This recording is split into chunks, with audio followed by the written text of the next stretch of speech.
Good morning, ladies and gentlemen. Welcome to the Public Service Commission of South Carolina. Today is Tuesday, May 4th. May the 4th be with you. It's 9 o'clock a.m. We're here in dockets number 2019-224E and 2019-225E. Let's take roll. Present in the hearing room are Commissioners Caston, Belzer, and Jay Williams. Present virtually are Commissioners Powers, Thomas, and Irvin. Yesterday, we stopped with witness Olson. Carolina's Clean Energy Business Association, please call your next witness. Thank you, Mr. Chairman. CCBA calls Kevin Lucas. Mr. Lucas, if you would, please take the stand. Mr. Lucas, are you the same Kevin Lucas who testified earlier last week in this matter? Yes, I am. So you have already been sworn? Correct. Okay. Mr. Chairman, with your permission, I'll proceed. Please proceed, sir. All right. Mr. Lucas, did you prepare or cause to be prepared sir rebuttal testimony in this matter consisting of 56 pages? Yes. Do you have any changes or corrections to your sir rebuttal testimony as submitted to the commission? No. If I asked you the questions in your sir rebuttal testimony today, would your answers be the same as they were in writing as submitted to the commission? Yes. Mr. Chairman, I'd like to move Mr. Lucas's submitted sir rebuttal testimony into the record as if given orally from the stand. Mr. Lucas's sir rebuttal will be entered into the record as if given orally from the stand. Thank you, Mr. Chairman. Mr. Lucas, did you prepare exhibits KLS-1, KLS-2, and KLS-3 to your sir rebuttal testimony? Yes. Do you have any changes or corrections to those exhibits? No. Mr. Chairman, at this time, I'd like to move Mr. Lucas's exhibits KLS-1, KLS-2, and KLS-3 into the record. KLS 1, 2, and 3 will be marked for identification purposes and entered into the record as a composite exhibit. It will be hearing exhibit 50. 50, Thank yes, you, Mr. ma'am. Chairman. Mr. Lucas, did you prepare a summary of your sir rebuttal testimony that was submitted earlier? Yes, I did. Please present your summary. Good morning, Mr. Chairman and Commissioners. I agree with Duke's witnesses that the company is at a crossroads. The company is committed to decarbonizing its fleet by 2050, and solar, storage, and other technologies provide commercially viable pathways for meeting those goals while preserving reliability and providing value to its customers. With Act 62, the legislature required Duke to take a hard look at its resource planning and come up with a plan that most reasonably and prudently meets its service obligations while also balancing the many goals laid out by the statute. Unfortunately, while Duke has put forth a technically credible IRP, because of a number of methodological flaws, Duke's IRP does not rise to the occasion. It is not compliant with Act 62 and is not sufficiently forward-looking to set the company down a path towards its long-term decarbonization goal. I recommend that the Commission reject the IRP and require Duke to update its modeling per the recommendations in my testimony and reflect that testimony in a modified IRP. Here is an overview of a few of the issues that I note in my sir rebuttal testimony. Duke's position that the price of its small volume natural gas swaps actually accurately represent a price for its entire natural gas need is highly problematic.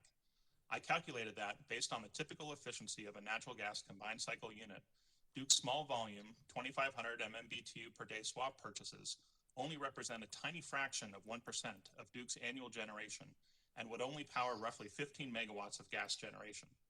By contrast, Duke's 2020 natural gas generation, which is projected to substantially increase under the Duke's IRP base cases, would require roughly 800,000 MMBtus per day, 320 times as much.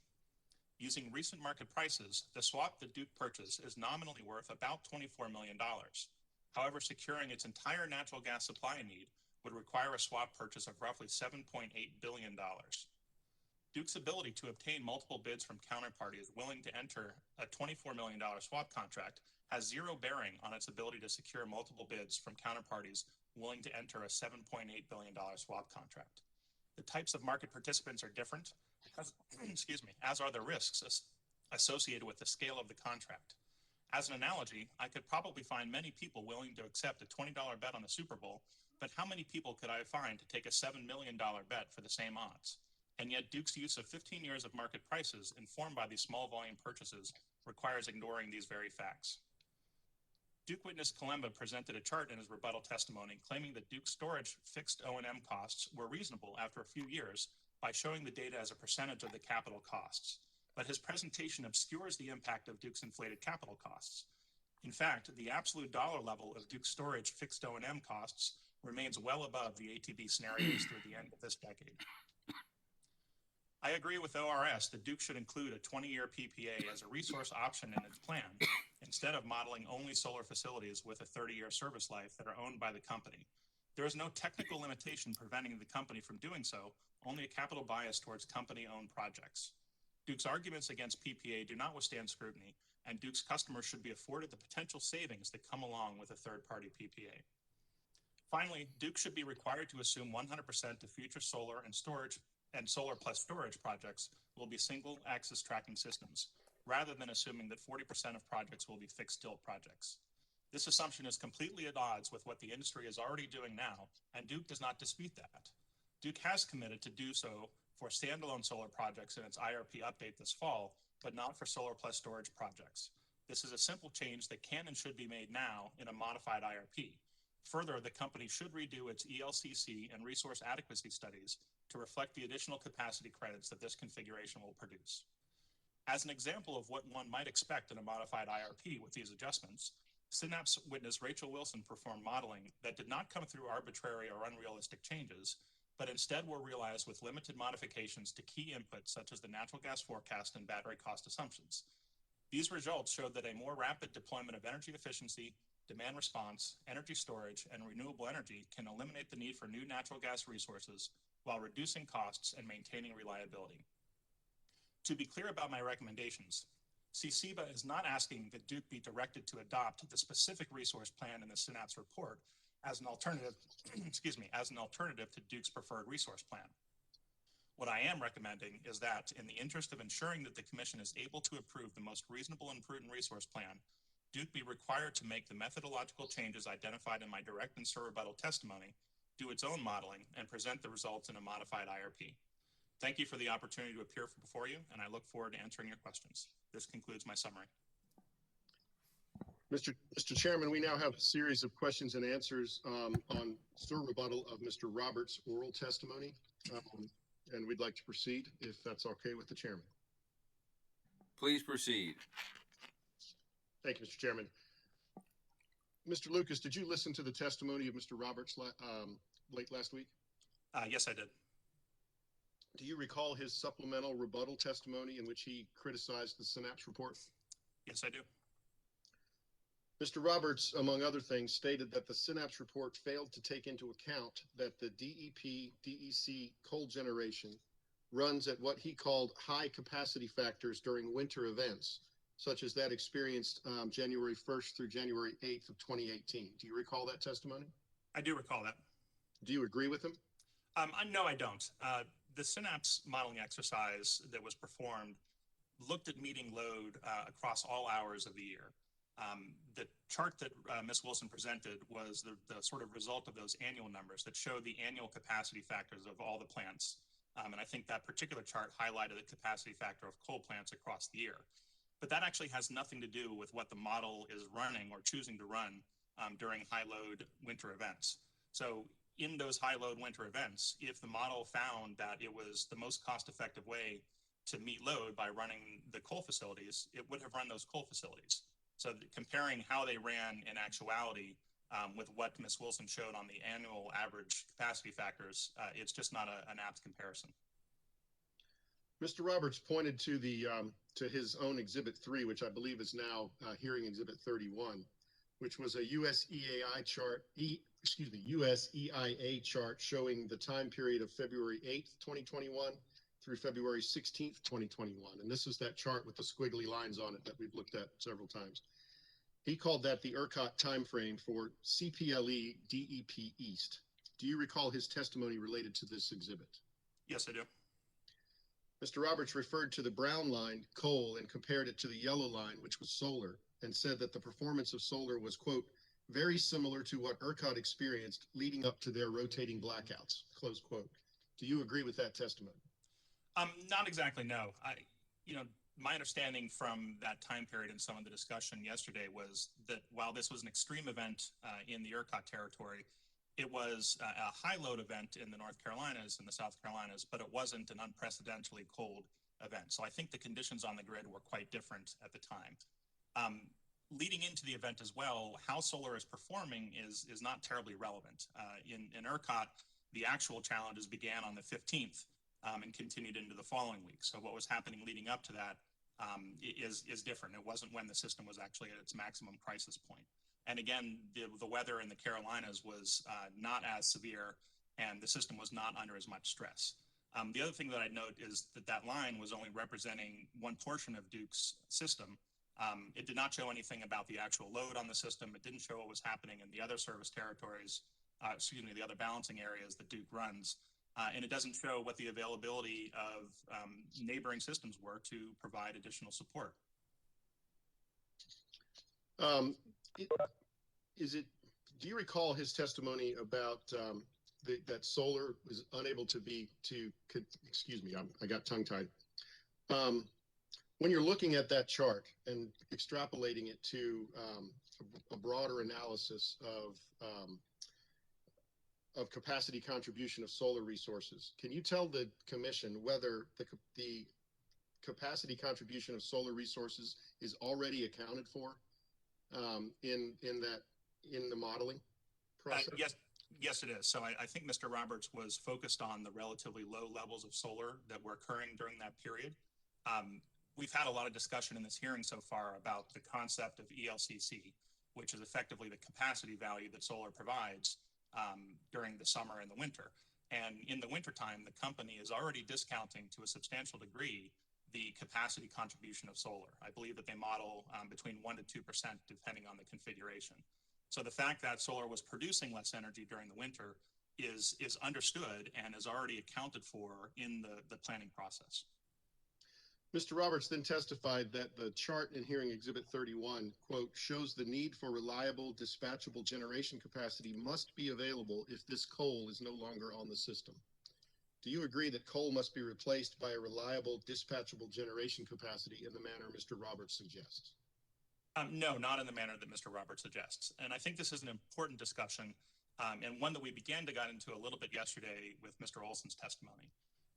Duke runs a system. It runs a portfolio of resources that includes fossil generation, nuclear generation, hydro, renewables, and in the future will include potentially battery storage and other resources as well. It also includes demand-side management technologies. It includes energy efficiency. It includes transmission.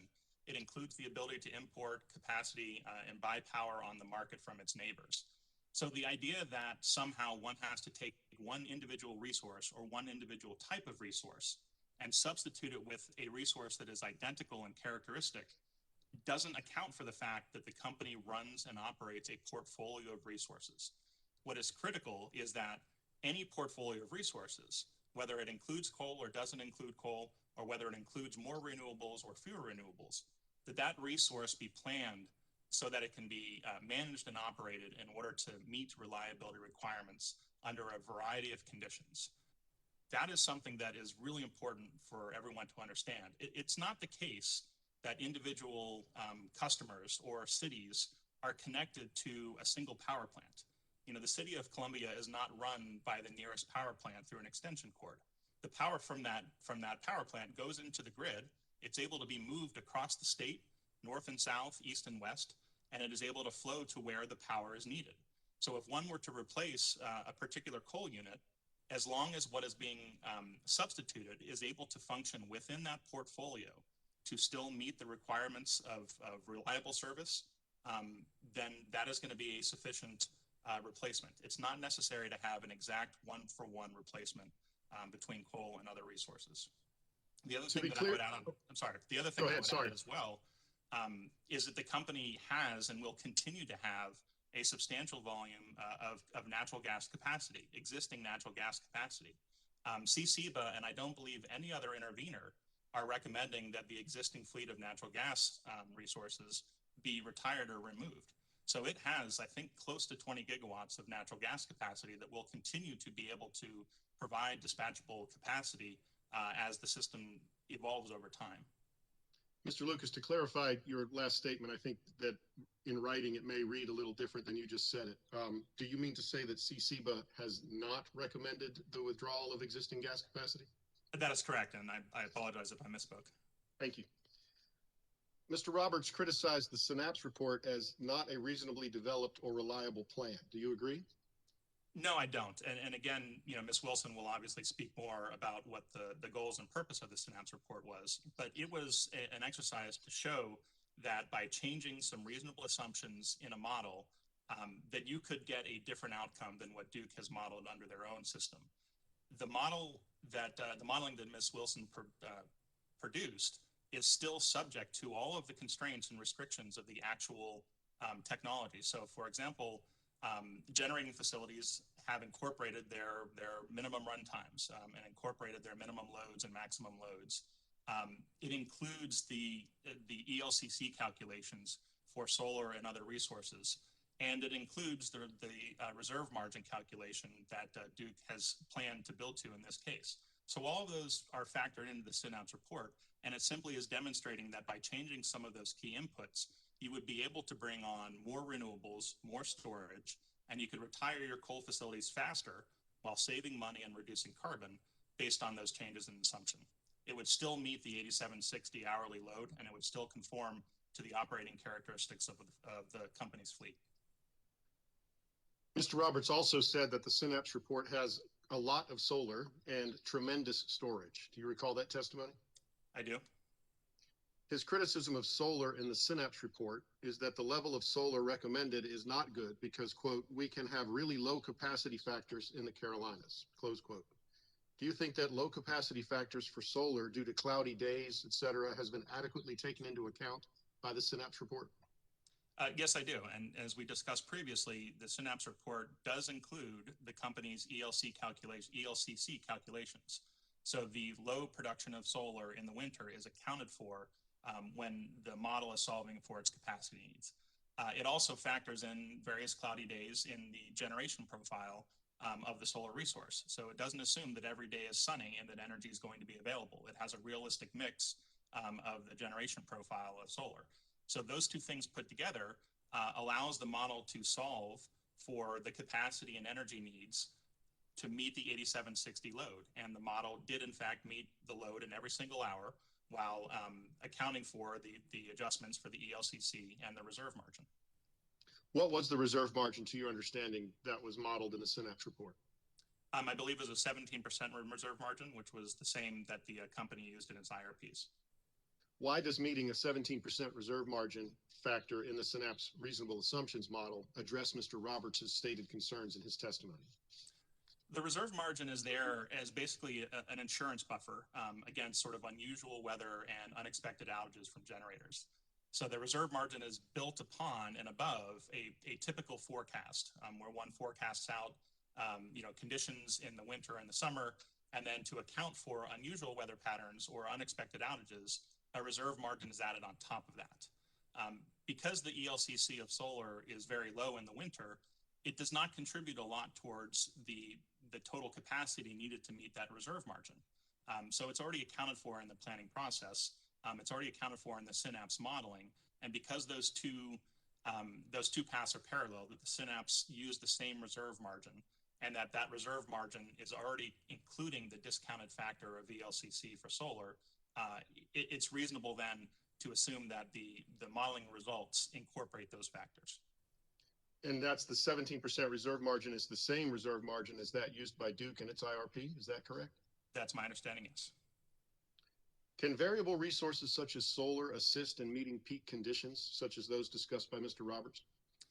It can, and there was a lot of discussion about the winter peaks, which as the company has had as its primary focus. But as I believe Mr. Olson pointed out, there is some loss of load potential in the summer as well from summer peaks. Solar is well positioned to support summer peak loads as its generation is more closely paired with the actual timing of the summer peak.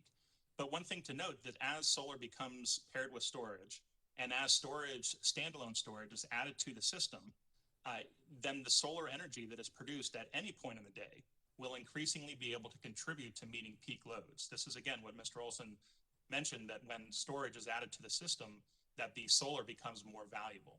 You can then you can store that zero carbon, zero marginal cost energy that is produced during the day and use it later to meet those peak conditions in the winter mornings and winter evenings.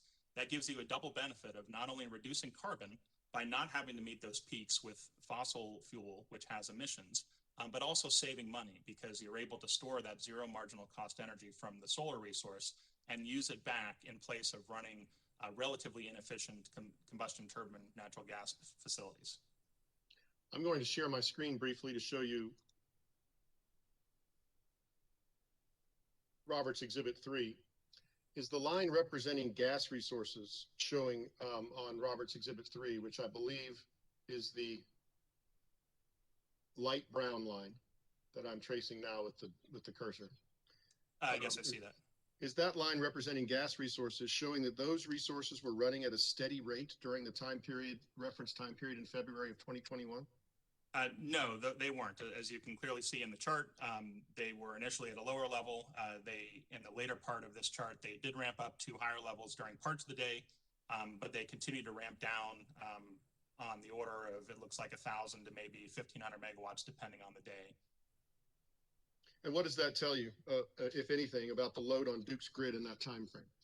Well, again, recognizing that this is just a subset of Duke's overall territory, what it means is that these facilities were not running all out.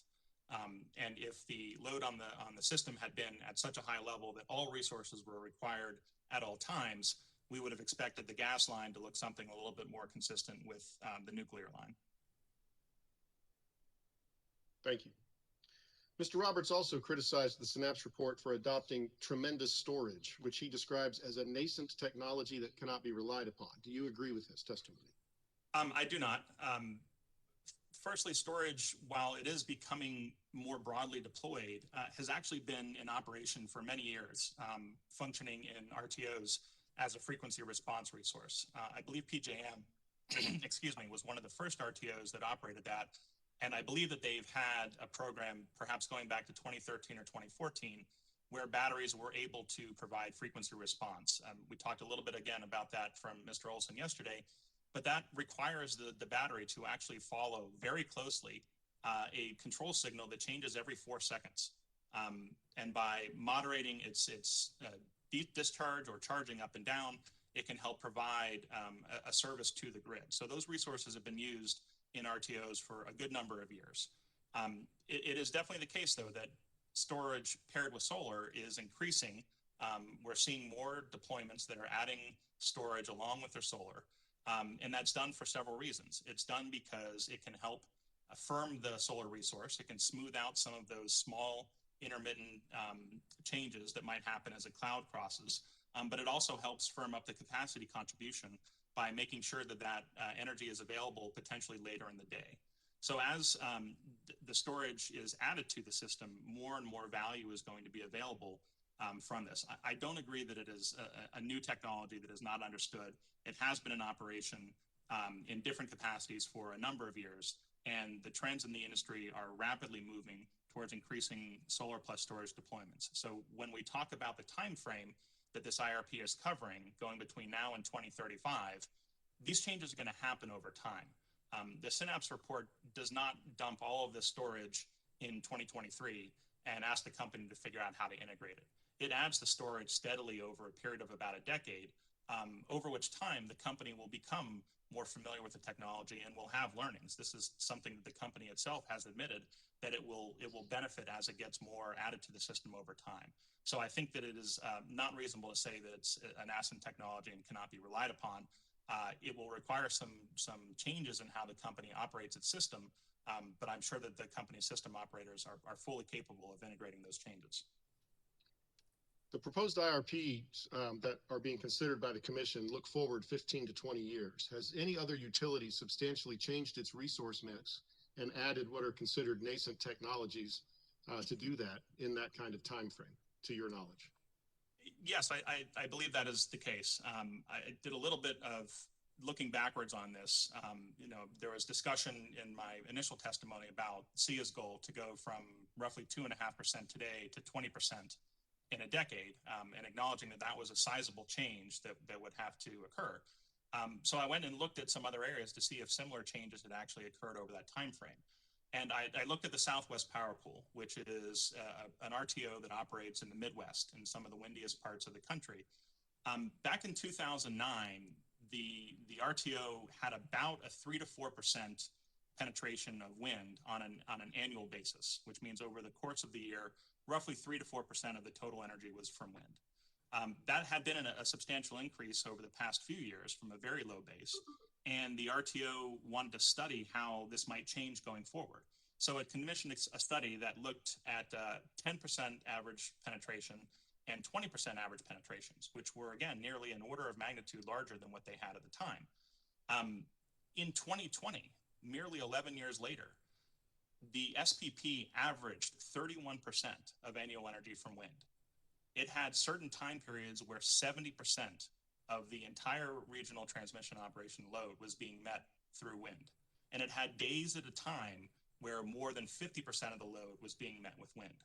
So in just 11 years, it went from somewhere in the 3% range on average to 30% of annual energy from wind, which is more than any other type of resource in SPP for that year. And it was capable of integrating days-long stretches at 50% and peak times at 70%. So I think if you had, asked the system operators at the time, what could we do over a 10-year time period? I think in 2009, they may have been very skeptical about going from 3% to 30% on average and hitting some of those peaks at 70%.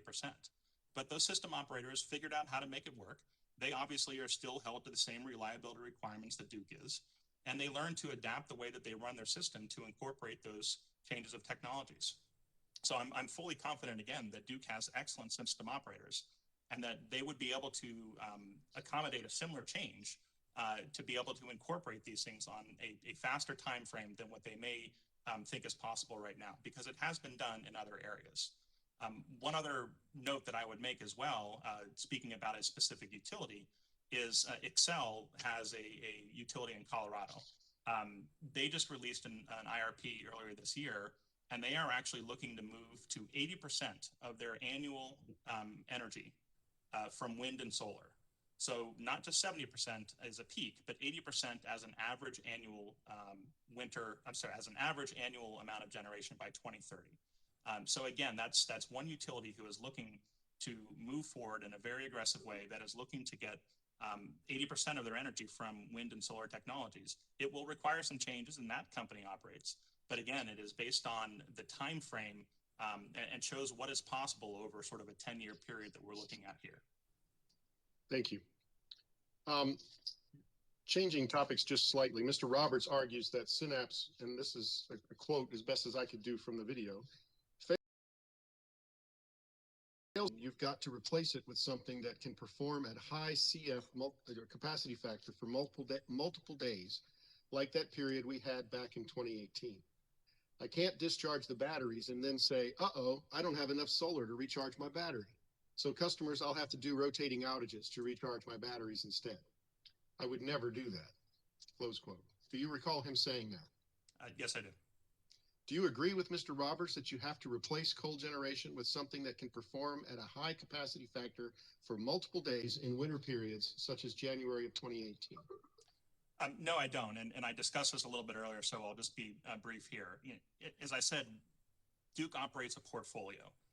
So what we're talking about in this case is an evolution of that portfolio from one resource mix to another resource mix. Storage is able to charge from either solar, if it's connected solar, or from the grid, if it's a standalone connection. And solar plus storage systems have no technical limitation as to whether they can also charge from the grid. So batteries can be charged from whatever resource is available. As we saw in the graph before, even during that cold period in the 2021 timeframe, there was available capacity from the gas generation that could have been used to charge the batteries.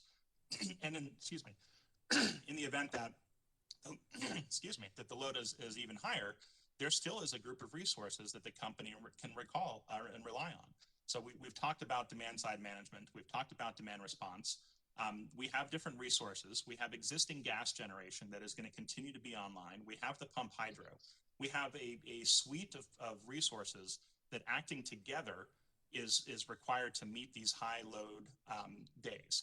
That is the real test. It's not a one-for-one replacement with one particular plant being replaced by another plant. It's how the portfolio evolves over time. Do you agree with Mr. Roberts' conclusion that what would result from the Synapse reasonable assumption scenario would be drained batteries and rotating outages? No, I don't. As we discussed before, the Synapse report included the ELCC calculations. It included the reserve margin. It included the generator operator and restrictions. And it still continued to meet all load and all hours across the 15-year time horizon. Has there been a history of improvements to control software in the solar and storage industry? Yes, there has. I discussed earlier the ability for batteries to meet a 4-second control signal and shift its load from potentially maximum to max discharge to max charge over that time period. But in fact, it's able to meet those changes in sub-second shifts. So the benefit of a battery is that it is controlled by software, and you don't have to manage large rotating masses that are physically harder to change direction and physically harder to change the output. So batteries are actually inherently designed for near instantaneous shifting in outputs, and that's extremely helpful for doing frequency response, as I discussed. It's helpful for providing peak demand smoothing and resource firming that can operate on sub-second levels. This is just common table stakes for the software for modern battery systems. Does that affect the adoption of new technologies on a system-wide basis? It does, because as you add these batteries that have this capability, you can increase the value of not only itself, but other resources on the grid. I already mentioned the benefits that adding storage to the system brings to solar. We had some discussion about curtailment the other day. Well, curtailment happens when you don't have enough load that is available to soak up the amount of generation that's being produced. So if you had storage that could soak up that generation, you would get a win-win. You would be able to continue to generate zero carbon, zero marginal cost energy, and then store it for usage later to meet either peak load needs or to displace more expensive energy at other times of the day. Finally, Mr. Roberts concluded his testimony by stating that the Synapse reasonable assumption scenario posed, quote, an unacceptable loss of load risk. And based on his operations experience, his opinion is that the Synapse study would not ensure reliability as required in Act 62 and should be rejected and not considered as a viable portfolio. Do you agree with his conclusion? No, I do not. Why not? Again, the Synapse report is indicative of what one might expect from changing input assumptions in the IRP. It uses the same main inputs in terms of reserve margin, ELC calculations that Duke did, and it was able to demonstrate that it meets all of its energy and capacity needs in each hour of the model. So it is true that the resource mix that the Synapse is modeling is different from the company's current system, but those evolutions don't happen right away. They take place over a 15-year time period. And just as the SPP system operators may have been concerned about meeting 70% of their instantaneous load from wind a decade forward, they actually were able to do so. So the fact is that taken enough time and incorporated over a long period, such as 10 to 15 years, major changes have occurred and have been demonstrated to be possible while still operating reliably and cost effectively in other parts of the country. And again, I'm fully confident in Duke's personnel and its system operators that they could be able to execute such a transformation on their own system. Mr. Lucas, does this conclude your supplemental rebuttal testimony in response to Mr. Roberts? Yes, it does.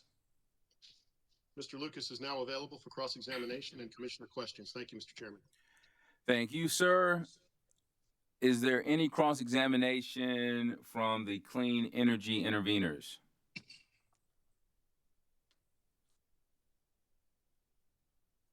This is Attorney Thompson for the Clean Energy Interveners. No, thank you, Mr. Chairman. No cross. All right. And I may have assumed that Johnson Development Associates is a part of that coalition.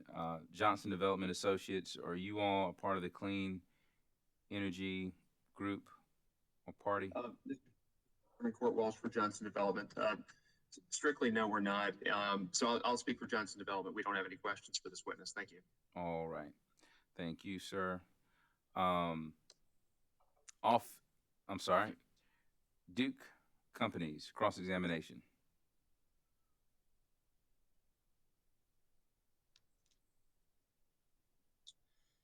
Duke Thank you, Companies. Mr. Chairman. All right. Good morning, Mr. Lucas. Good morning. Brett Brightword again on behalf of the Duke Companies. Nice to see you this morning.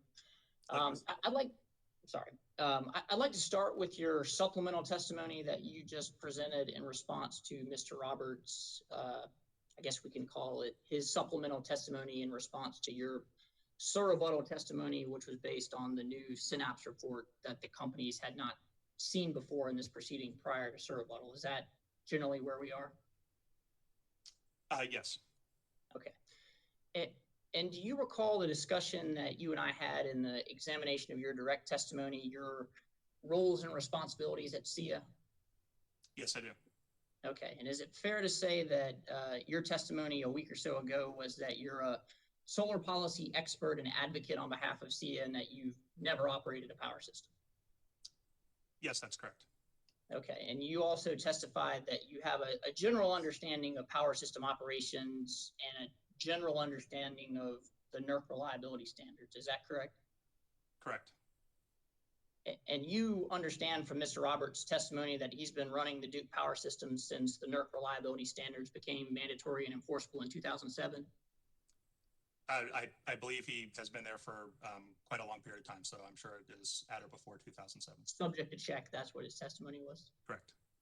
Thank you. And so your testimony today disagrees with Mr. Roberts' testimony, and I think I got the statement pretty close to right that it's your view on behalf of your clients that dispatchable high capacity factor coal-fired generation, if and when the companies retire it as planned in the 2020 IRPs, doesn't need to be replaced with another highly dispatchable and reliable capacity resource. Was that your testimony today? My testimony was that the company operates a portfolio of assets, which includes, among other things, nuclear, hydro, renewables, et cetera. The key thing that I'm testifying to is that that portfolio must be considered at that level, and that it's not the individual facility that is considered to be replaced. It's how the overall portfolio of resources is considered, and that portfolio can meet reliability requirements. Okay, and that portfolio you're mentioning, I think a small point, but I just want to clear it up, make sure the record's clear.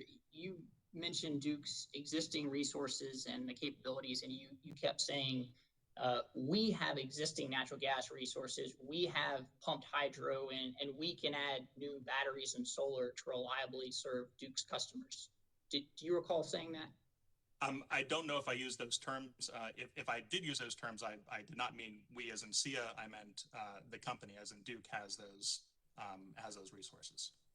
Right. So you would agree with me, sir, that SIA, who you work for, and CCBA, who you are testifying on behalf of, has no obligation to ensure compliance with the NERC reliability standards or to ensure the companies are reliably serving customers today or over the next 15-year planning period as the companies undertake the transformation that they've committed to in their 2020 IRPs.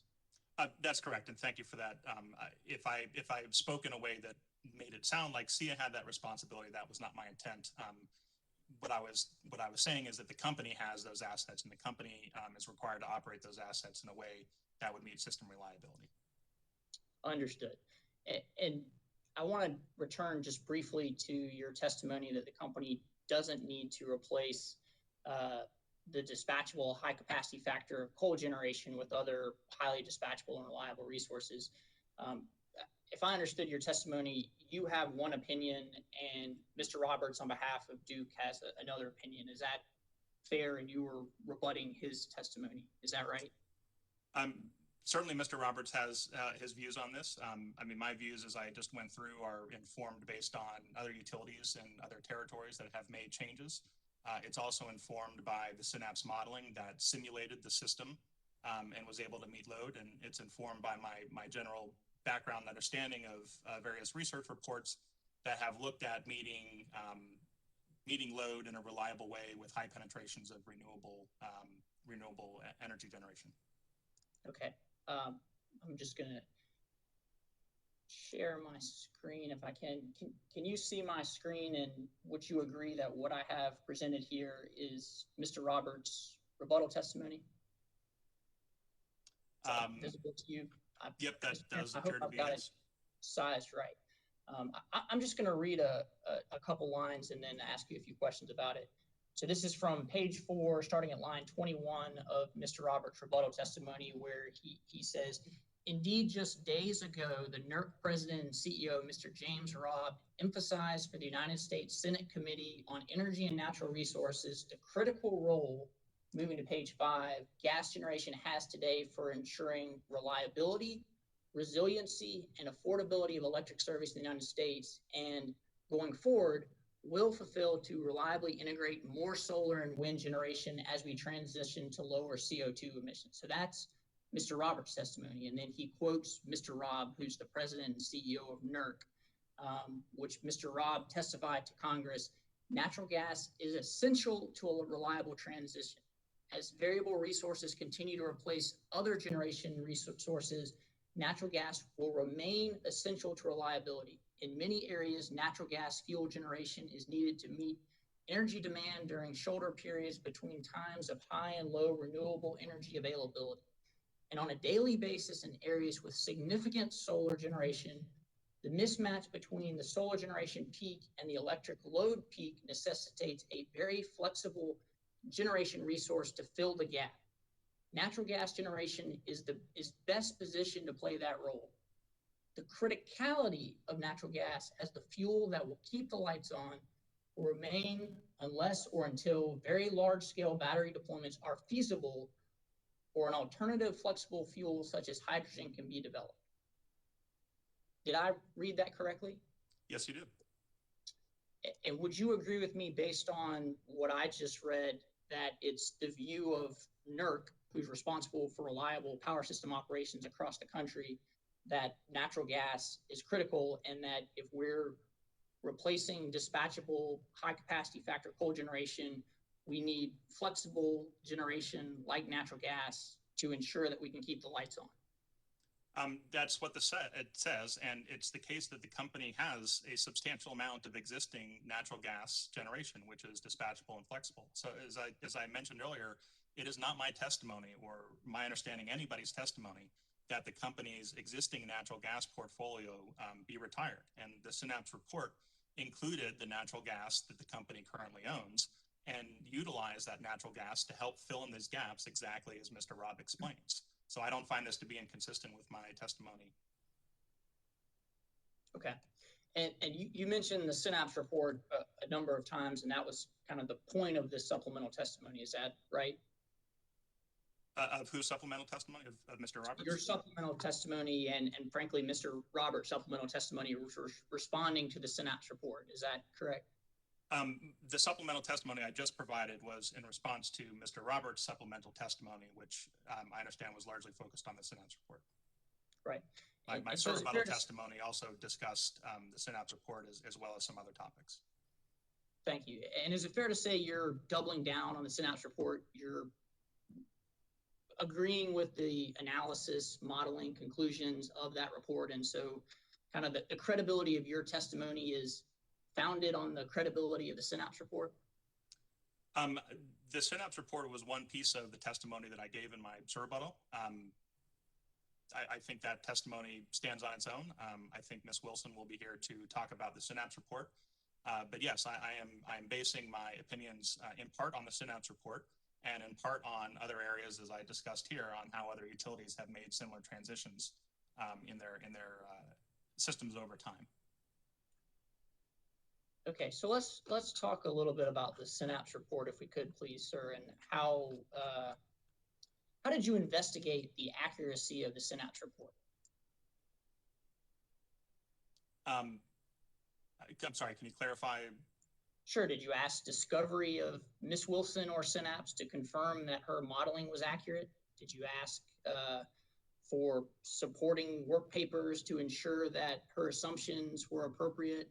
Did you get under the hood in any way, or did you just accept the conclusions based on the 22-page report without really digging into it? No, I understand. No, we did work with Ms. Wilson on her testimony on our report development.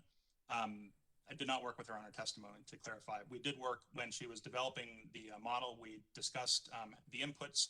We discussed how the modeling was constructed, how it differed from the Duke company's modeling. I saw work papers that came out of the modeling and reviewed some of those as well. So I wouldn't say that I was checking every single in and out, but I did get inputs and output reviews of the documents, and we had discussions about the results as it was being developed. So is it fair to say you collaborated with Ms. Wilson and Synapse in developing the study? Only to a limited degree. I did produce some recommendations in terms of inputs that was based on my testimony related to things like capital costs and O&M costs, and provided some input on the natural gas forecast, recommendations that I had developed separately in my own testimony. But Ms. Wilson is the modeling expert, and she configured the model and ran the model and produced that. And then we discussed the results of the model as well.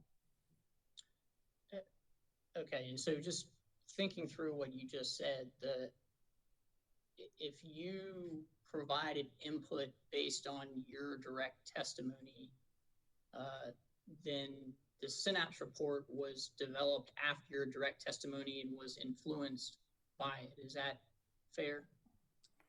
I don't think it was developed after. No, I mean the Synapse report was initially filed in the North Carolina proceeding. I don't recall the exact timing between the North Carolina proceeding and the South Carolina proceeding on when dates were testimony was due. It was overlapping between each of those jurisdictions.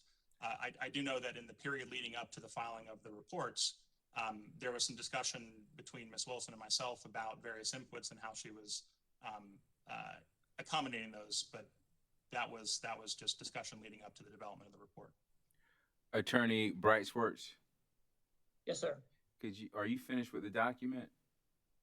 Yes, sir. Thank you, Mr. Chairman. I can take that down. Okay, and would you accept, subject to check, that the Synapse report was initially filed March 1st in North Carolina's IRP docket E100 sub 165, and then a corrected version dated March 19th was filed again on March 22nd in the North Carolina proceeding? Those dates sound correct, yes.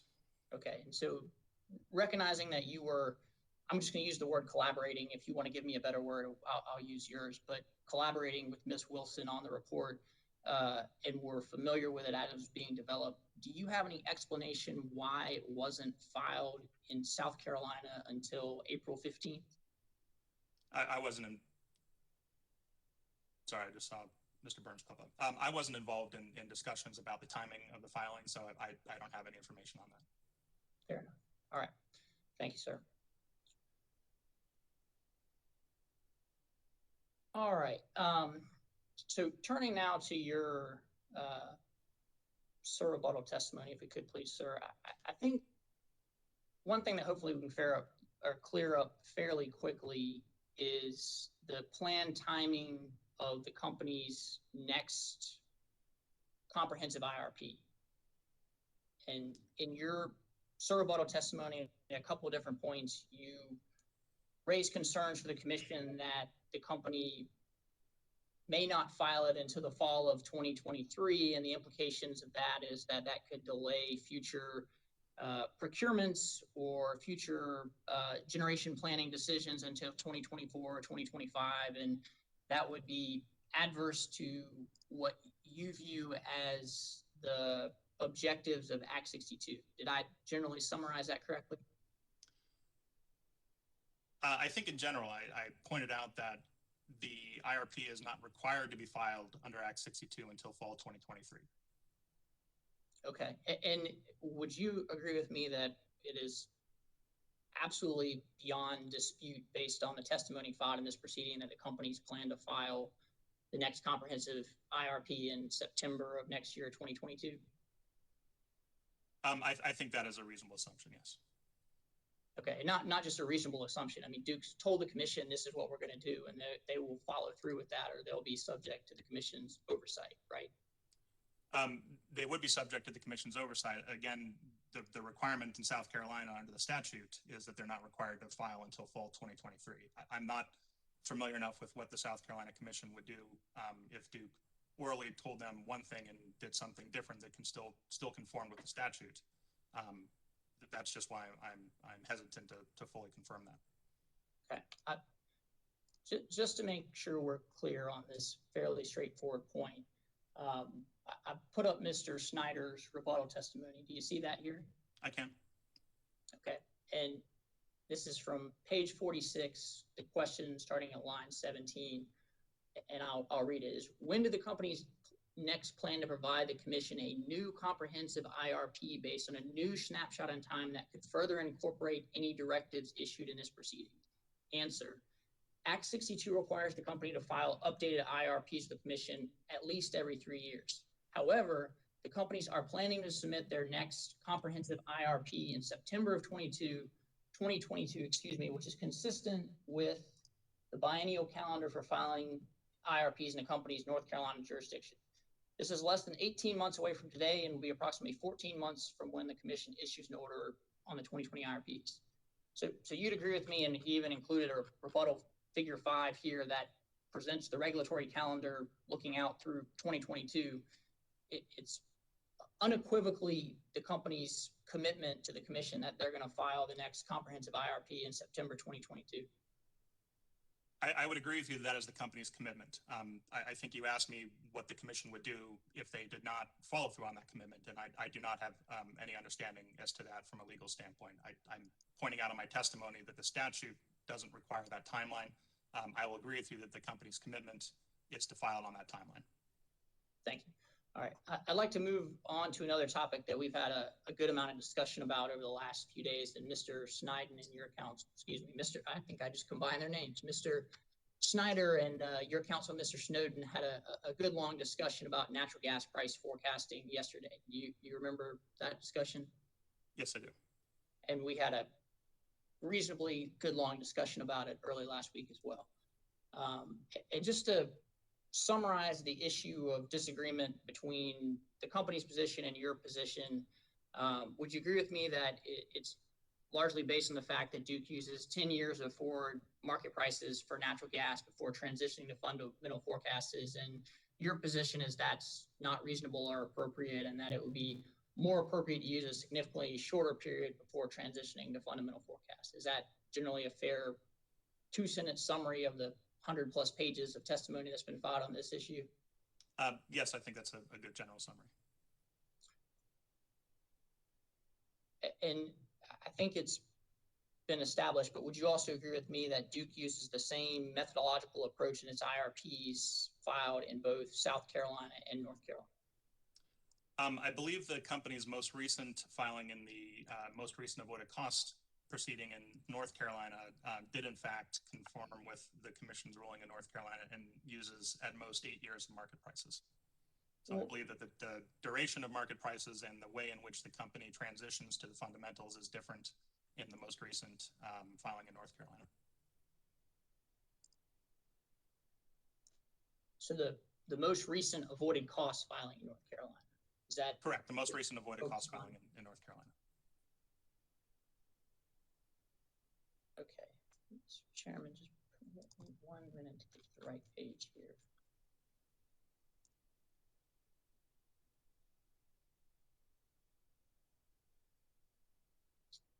Okay, but as to integrated resource planning, you heard Mr. Snyder's testimony that the company has followed the same methodological approach in North Carolina and South Carolina, well, in South Carolina and filing their IRPs as well since 2015. Is that correct? I believe that is correct, yes. I think 2015 is when they first introduced this methodology. Okay, and did you have a chance to review the what was hearing exhibit 48, which was introduced on redirect of Mr. Snyder yesterday? Can you describe in more detail, please? Yes, sir.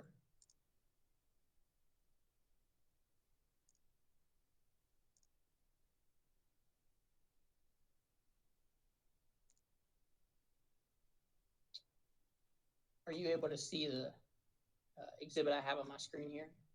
Yes, I am. And do you recall that I walked through this exhibit at a reasonable level of detail with Mr. Snyder yesterday?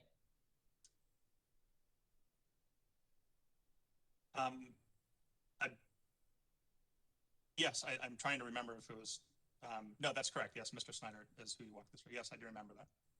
Okay, and he had testified in response to questions from Mr. Snowden that the commission had accepted the company's methodological approach to natural gas price forecasting of using 10 years of market in 2015 update, 2016 IRP, 2017 update, and then 2018 or IRP and 2019 update. Do you recall that testimony? I do recall that testimony, and I think it was in the context of the relationship of the natural gas forecast as it's being discussed in the avoided cost proceedings as well as the IRP proceedings. And my understanding of that history, and I believe Mr. Snyder included some of this in his testimony as well, is that the commission directed the companies starting, I think, in 2015 or 16, to bring issues related to the natural gas forecast into the avoided cost proceeding. It also recommended that the companies ensure internal consistency between the avoided cost proceedings and the IRP proceedings. And it found in the avoided cost proceedings, I believe starting in 2016, that it was appropriate to use no more than 8 years of market prices in its natural gas forecast. So sort of taking those together, the commission's directive to discuss this in the avoided cost proceedings, the commission's finding that the consistency should be maintained between the avoided cost proceedings and the IRPs, and that the commission found in the avoided cost proceeding that no more than 8 years should be used.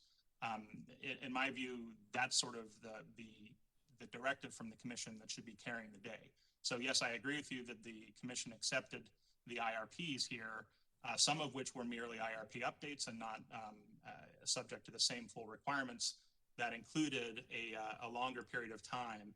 But I think the genesis of my testimony on this point went to the fact that the avoided cost proceedings is where the commission had sort of determined to find it and found that 8 years at most was appropriate.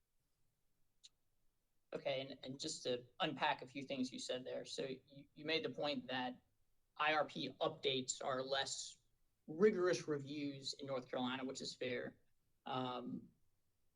And that in the even year proceedings, the comprehensive IRP proceedings, those are the proceedings where there's a more contested proceeding. Is that your understanding and testimony? That's my understanding, yes. And so you were pointing out that in 2016 avoided cost, the commission suggested that 8 years would be more appropriate than using 10 years of the full 10 years that Duke uses for IRP purposes for avoided cost purposes. Is that what your testimony was? Yeah, and in my SIR rebuttal, I discussed this in the 2016 North Carolina avoided cost proceeding. Duke proposed using the 10 years of market prices with the transition, and the NCUC in that case found that it was appropriate to use no more than 8 years in the 2016 avoided cost proceeding. Right, and are you able to read what I have on the screen here, Mr. Lucas? Is that coming through? I don't know if I should read it or maybe I'll just read it, keep it simple, but would you accept that this summary, which we can go read from the order, which we did with Mr. Snyder to some extent yesterday, is from the 2016 IRP proceeding, which was the contested proceeding, and the order was issued by the North Carolina Commission June of 2017. Does that look correct? Yes, that looks correct. Okay.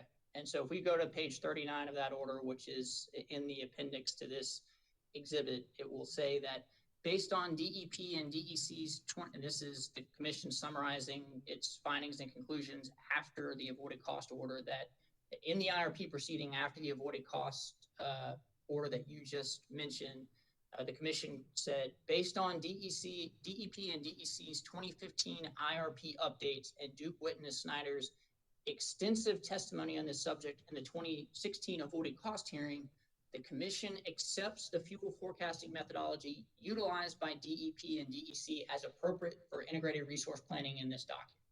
Did I read that correctly?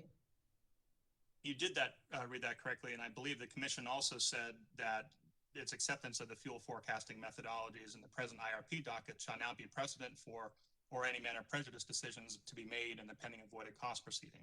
So this happened before that avoided cost proceeding was determined, where the commission did that. So based on this, the issue was approved for that individual IRP, but it was also the time where the more detailed discussion was being kicked to the avoided cost proceedings.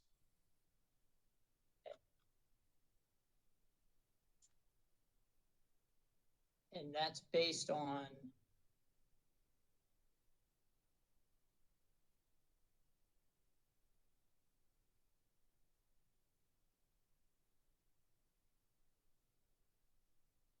okay, so it's your testimony that the commission in the avoided cost docket dictated what the appropriate natural gas price forecasting methodology should be for both avoided cost and IRPs going forward. Is that what you're I wouldn't use as strong of a term as dictated.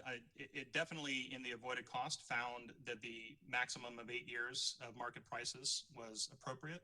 And I believe Mr. Snyder testified to the importance that the commission, the North Carolina Commission, pointed out to maintain the internal consistency between those two proceedings.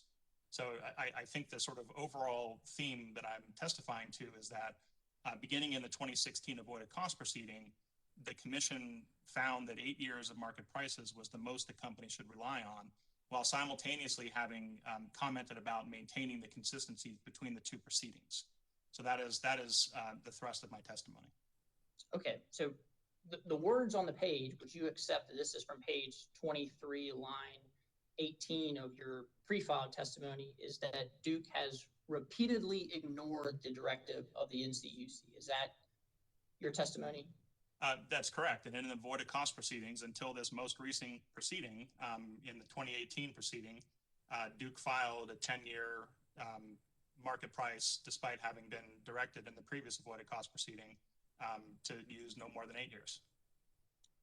And did you get input or have consultation with anyone who regularly appears before the North Carolina Commission or advised on the likely consequences of the company repeatedly ignoring if it's, as you suggest, a clear directive from the North Carolina Commission? I mean, the public staff is 90 folks, engineers, accountants, who extensively audit the company's avoided cost filings and IRPs, file hundreds of pages of testimony, see CEBA, other advocacy groups, interveners participate in those proceedings.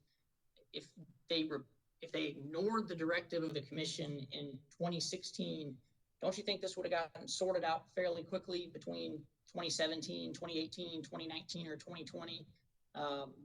So I just want to make sure this is your testimony and you're suggesting that Duke has repeatedly ignored the directives of the North Carolina Commission. In this context, the ignore the directive relates to the fact that Duke has continued to file methodologies for 10-year use of market prices, including a 5-year transition after that, after they had been directed by the commission to use no more than 8 years. I'm not an attorney, and I'm not discussing the legal implications of this, but the North Carolina Commission said use no more than 8 years. In its filings on multiple occasions, the company used a different and longer period of time. And just to be clear, for avoided cost, the company has consistently advocated for 10 years of market prices as accurate, appropriate, and that's been a contested issue. But would you agree with me, sir, that this exhibit and the IRP orders 2015, 2016, 2017, 2018, 2019 all accept the company's methodology for resource planning purposes in North Carolina as being reasonable and appropriate? Yes, for resource planning purposes in North Carolina, I would agree with that. Thank you. All right.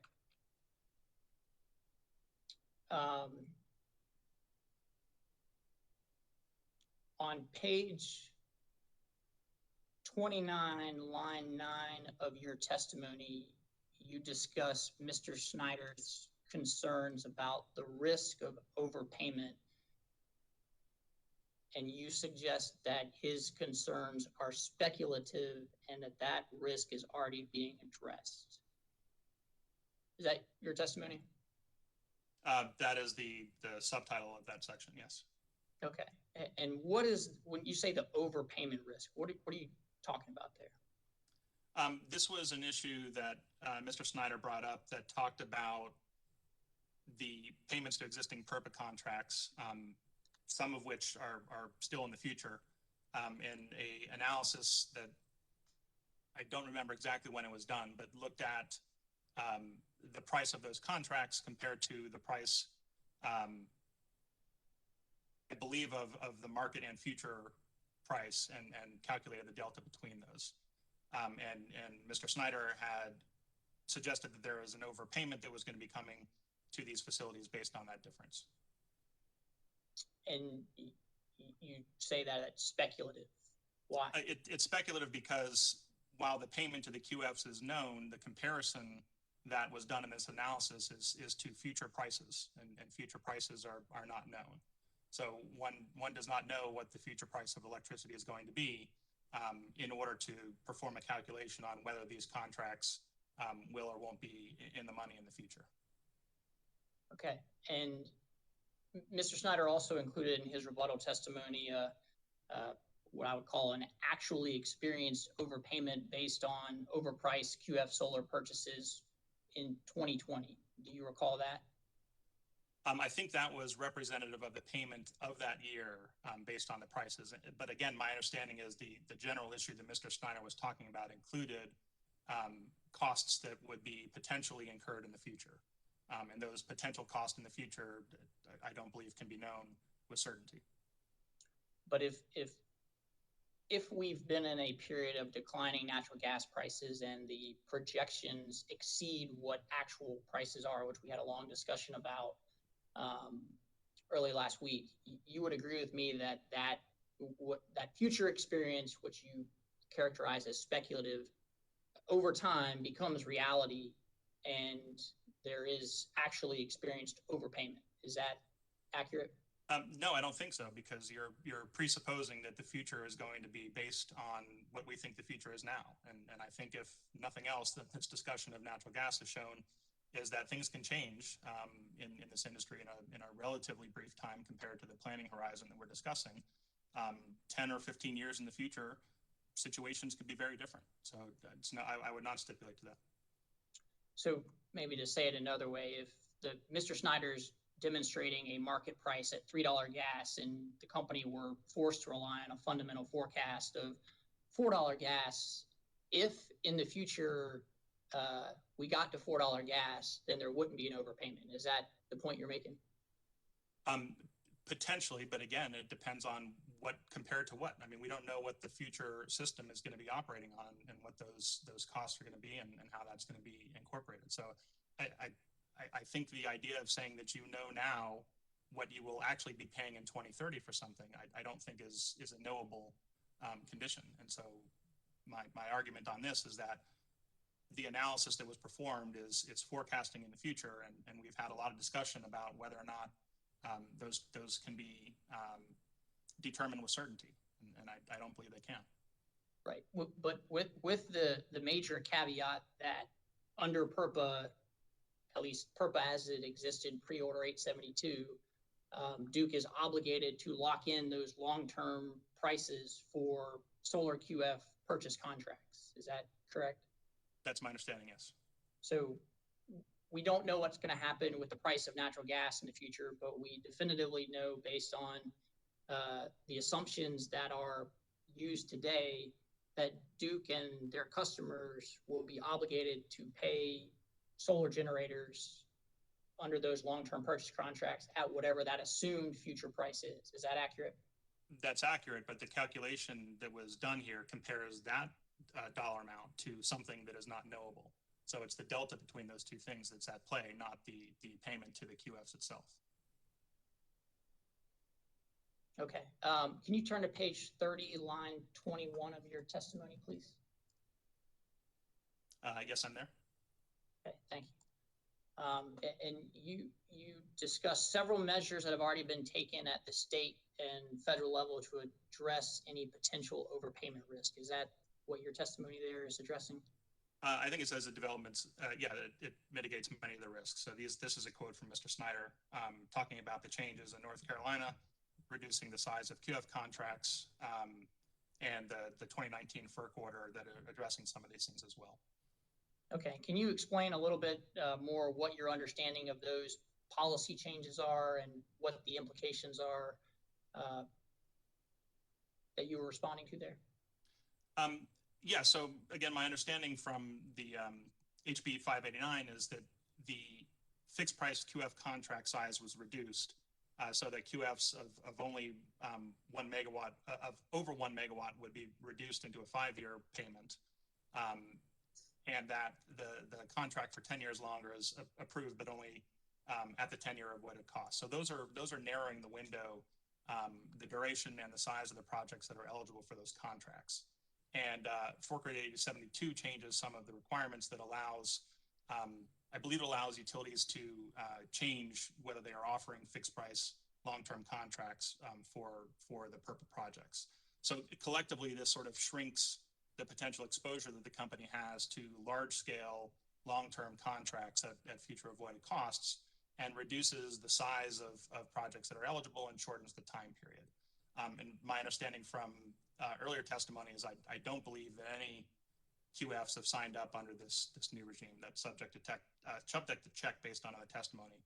So the comments that I'm making here is that the changes that Mr. Snyder identified is on a go-forward basis, reducing the potential for QF overpayment in the future. Okay, and that's a good thing, right? I mean, if we mitigate overpayment risk and have more accurate avoided cost, fair to the QF, good for customers. Is that fair? I think there's a balance. I would say if changes were done in a way that completely squashed the ability for QFs to operate. I mean, the point of QFs is to bring some competition to what is otherwise a vertically integrated regulated monopoly. I believe that competition is inherently a good thing. And I think that having QFs be able to participate on reasonable terms to provide that competition to the company's generator is a good thing.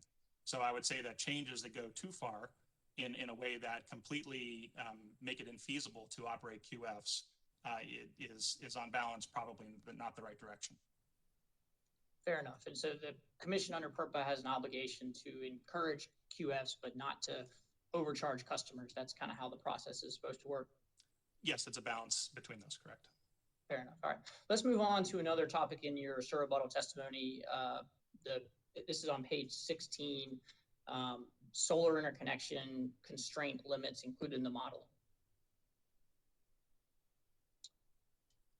And Mr. Lucas, did you hear the discussion on Friday afternoon between your counsel and Mr. Kalimba on the company's rationale for this solar interconnection constraint limit in the model? Yes, I believe I heard some of it. I don't recall if I was there for the whole time, but I did hear some of it. Okay, will you just explain to me and the commission your understanding of the issue and your position on it? What issue specifically? Whether you think well, let me ask it a different way. Are you familiar with the company's system optimizer model that Duke uses to analyze the resource needs, their future capacity needs? At a high level, yes. Okay, and so specific to solar, the company models blocks of 75 megawatts of solar resources that can be inputted into that model. Is that your understanding? Yes. Yes. So, subject to check. That's my understanding. Yes. Thank you. And so for the combined companies and their specific limits, I think it's 300 and 200 megawatts, but would you accept subject to check that the Duke companies have included a limit in the model of 500 megawatts a year on interconnecting and constructing new solar for the two base plans, the base plan with carbon and without carbon? I think that's correct for the base case. I believe the company's also included a 900 megawatt per year sensitivity for a high case. That's fair enough. And so, I'd like to just focus on your testimony here for a minute. Increase the size. All right. And so this is page 16, lines 20 through, we'll go to the next page. But this is what you were just referencing, that there are these interconnection limits of 500 and 900 megawatts in the various portfolios, correct? Correct. And then you say Duke has not provided any basis on which to predict what its ability to interconnect new generation will be over the planning period. But the arbitrarily low limits Duke sets in its model, which are lower than Duke's actual past performance, are unreasonable and not reflective of improvements that are being made to the interconnection process. Did I read that correctly? You did. Okay.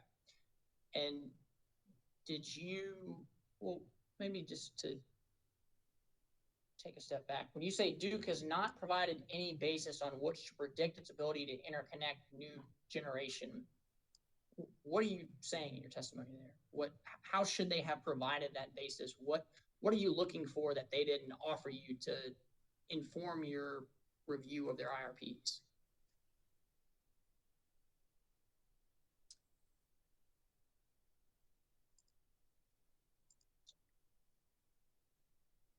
So I think what I was referring to here, and perhaps not most clearly written, was how the changes to the company's interconnection process and improvements were going to be played out. My understanding of the development of the 500 and the 900 megawatts were based more on historic data, and that the company is undergoing a sizable change in its interconnection analysis. It's also my understanding that the types of projects that are going to be interconnecting are generally going to be larger projects, which means there's going to be fewer of them. And so the sizable volume of transactions that the company had to process in the past, I believe will be reduced in the future. So I think what I was attempting to say here is that on a go-forward basis, after those interconnection reforms are implemented and improved, that there could be increases in the ability for the company to interconnect new systems going forward. Okay, and I'm going to share my screen again. And so that was your rebuttal testimony, correct? Yes. And so it was pre-filed after the rebuttal testimony of the companies, including Mr. Columba's rebuttal testimony, correct? Yes. And so this is from page 36 of Mr. Columba's rebuttal testimony, where he, on line 8, answers the question that you were struggling with the basis for, based on the company's past operational experience, of why is it appropriate to include a 500 megawatt interconnection limit if DEC and DEP have interconnected more than 500 megawatts in prior years? And so he points out that from 2014 to 2019, the company's averaged 527 megawatts, and then in the most recent 2 years, 2019 and 2020, the company's only interconnected 267 megawatts, and then in 2020, only 320 megawatts. Do you see that? I do see that, and I believe that those lower numbers may have been related to a specific congestion on a specific line that was holding up the process. So I think that there was some discussion. It may have been in the cross of Mr. Columba. I don't recall exactly where this issue was discussed, and there was discussion as to whether this was sort of a one-time issue related to that particular situation, or more indicative of the capability of the company generally. And what is congestion? Just to make sure everyone's on the same page about what you mean. It's basically when you have more generation trying to interconnect into a particular point than that segment of the system can handle, and would cause reliability, or would cause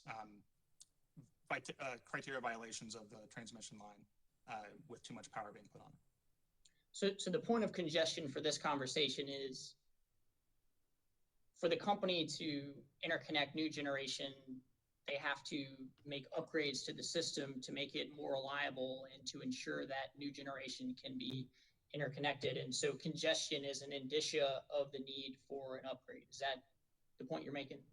It's a fair one. I just want to make sure we're on the same page. I think that's correct. It's very locational specific. So it could be that there is a number of facilities trying to interconnect in one particular geographic area. I don't know if that congestion was, across the entire region of the company's territory, or if it was limited to a particular geographic area. But I believe that it was limited to a particular geographic area. Okay. Well, Mr. Chairman, at this time, I'd like to introduce DEC DEP Lucas Cross Exhibit 6. I do companies. Sorry, go ahead, sir. Duke Company's Cross Exhibit 6 will be entered into will be marked and entered into the record as hearing Exhibit 51. Thank you. So, Mr. Lucas, you're generally familiar with transmission system operations? At a high level, yes. And you are familiar with the OASIS website, which is kind of the open access website where the company maintains FERC transmission documents and is publicly available? Yes, at a high level, I am. Okay. Have you reviewed the Duke Company's OASIS website before? No, I haven't. Okay, so you haven't investigated the amount of congestion or the areas of constraint that you just raised might be concerns that would create interconnection challenges for distributed resources like solar. Is that correct? I believe that I have heard about the issue and have read about the issue from other sources. I have not specifically reviewed the company's OASIS website. But so you don't know if it's one, kind of to your testimony earlier, you don't know if it's one line or multiple transmission lines. You don't know if it's a single upgrade of $10 million or hundreds of millions of dollars. You don't know if it's a DEC only issue, a DEP only issue. You didn't investigate those issues as part of suggesting the companies had no basis for this interconnection limit. Is that accurate? I didn't look at those details, and to kind of maybe close loop on where we're going. One thing that I would like to bring back is the modeling assumptions that were used in the Synapse report, which was the origin of this line of questioning, were higher than where the company's recommendations are. But as we discussed previously, we're not suggesting that the company adopt the exact portfolio that was developed in the Synapse report. And I also include testimony in my rebuttal that talks about a modified schedule of adoption. So while the Synapse report does adopt more solar more rapidly, I actually propose to moderate that somewhat, that has different degrees of ramp up. So allowing for the company to make some of these changes over time. Okay, and we're going to get to the reasonableness of the interconnection constraint limits from the Synapse report in a minute, but let's focus on your analysis of the Duke IRPs before we do, if we could, please, sir. Attorney Brightsworth. Yes, sir. Would you enlarge that document for us, please, sir? Yes, sir. So, Mr. Lucas, returning to our discussion on the OASIS website, would you accept, subject to check, that this document is available there and identifies transmission constraints on the company systems in DEC and DEP? Yes, subject check, yes. Okay. So I'm going to jump to attachment 1 at the very end. And so to your question about areas of constraint, the significance of the constraint, and the challenges of interconnecting new solar across the system, would you accept that this is the depiction of constrained areas on the DEC and DEP balancing authority area transmission systems?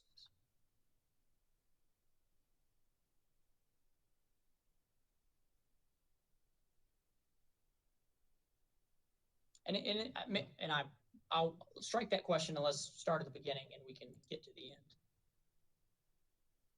Okay, so we agree that this is an overview of the company's service territories in the Carolinas, except subject to check that this is the company's explaining how they plan and manage the transmission system, which, and again, if you want to take time I sent this to you and your counsel earlier, but I know you haven't had a chance to review it because you didn't dig into this as part of your investigation. So please slow me down if you want to. But let's focus on, this is on page 3, constrained areas in DEC. So for DEC, I'm reading from the exhibit, the constrained area map, attachment 1. Mr. Chairman, this is John Burns. I hate to interrupt. I know Mr. Breitschwart's going to get into a number of questions here, but if he could enlarge that a little bit more, it might be helpful. Is that better? That's Mr. much better. I think that's better for the witness. Thank you so much. Yes, sir. Mr. Lucas, can you see it all right there? Yes, I can. Thank you. Yep. Thank you. All right. So page 3 of this study that's presented on Duke's OASIS website, identifying areas of constraint. And so this says that there's constrained areas map. This is attachment 1, which we briefly discussed, represents area of the transmission system where they're either known transmission constraints that will be aggravated by increased generation or transmission constraints that would be created by queued generation. Did I read that correctly? Yes, you did. And so here for DEC, transmission upgrades necessary to mitigate the constraints already identified would exceed $10 million, and lead time is dependent upon scope of work, but would exceed 1 year and possibly be as long as 3 to 4 years. Is that accurate? You read that correctly, yes. All right. And then just moving along, we now move down to DEP, which I would submit that if we took the time to go through this in great detail, you would agree with me that the areas of constraint and the upgrades needed, especially in the DEP East Balancing Authority, are much, much more significant than in DEC. But just in the interest of time, I would just point the language that for DEP, the constrained area map attachment 1 represents areas of DEP's transition system where additional generator connections have a highly likelihood of causing transmission problems requiring significant, expensive, and long lead time transmission upgrades. And then moving on to the next page, it details each of those regions and the $200 million of transmission upgrades here, $100 million of transmission upgrades here, 28 miles of 115 kV line that need to be upgraded here at a cost of $42 million, another 10 miles of 115 kV line at $15 million. So this is, I think, a fair characterization. The narrative explanation for interconnection customers and others who are interested in investigating the challenges of interconnecting new generation to the company systems in the Carolinas, this is what the document they would go look at, and this map is kind of the summation of that. Would you agree that that is a fair characterization based on, I appreciate you haven't looked at this before, but based on your limited understanding? Yes, I think it is. Okay.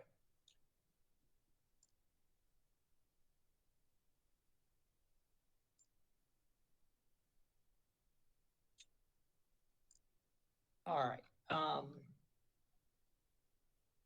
And so just returning to your testimony where you say the companies have not provided any basis on which to predict their ability to interconnect new generation. That document we just walked through and the significant transmission network upgrades needed to interconnect new generation, that would inform the company's perspective on the amount of new distributed solar that could be interconnected in 75 megawatt blocks for resource planning purposes. Wouldn't you agree with that? I think it would inform it in the particular areas that was highlighted in that report. I would note that I don't have an exact percentage of the company's territory that affects, but looking at the map that you had up previously, it is certainly a subset of the company's overall territory in the Carolinas. Yeah, fair enough. And just, I'm going to put it back up there just so we can discuss that briefly. But just so we're clear, I mean, this map is all of North Carolina and all of South Carolina, which the pink lines here are DEP service territory and the blue lines here are DEC service territories. Can you see that? I don't know how well those lines are coming through. Yes, I Maybe can. that's- Okay.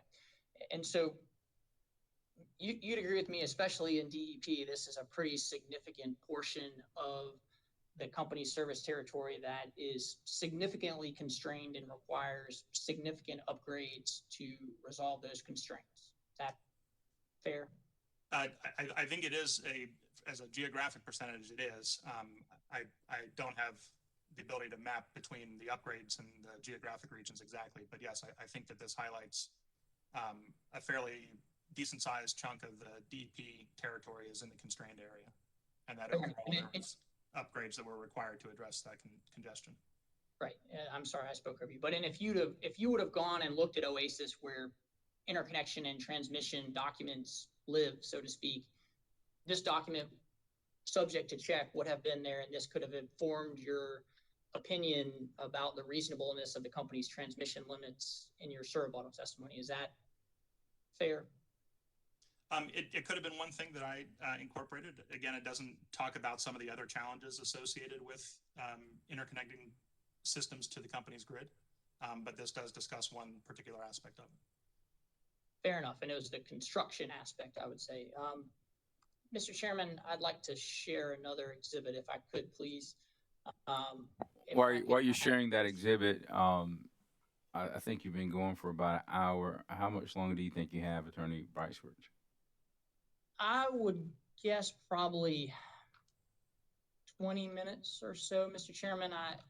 The robustness of the supplemental testimony this morning took some time to work through, but whatever's the commission's preference, I would say 20 minutes is probably a fair ballpark, but I can take a break now, or we can keep moving that as you prefer.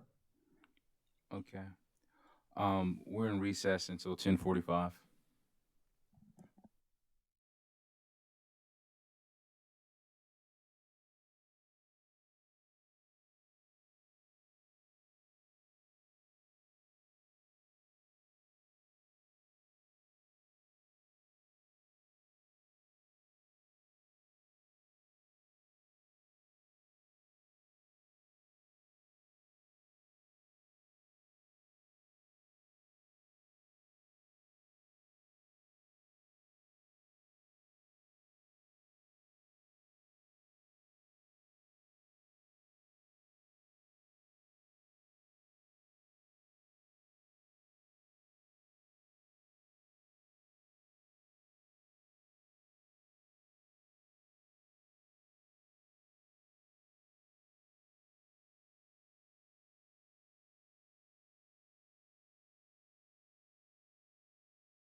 We're here at the Public Service Commission of South Carolina in dockets number 2019-224 E and 2019-225E. Let's take roll. Present in the hearing room, we have Commissioners Belzer, Caston, and Jay Williams. Joining us virtually, we have Commissioners Powers, Irvin, and Thomas. Attorney Brightsworth.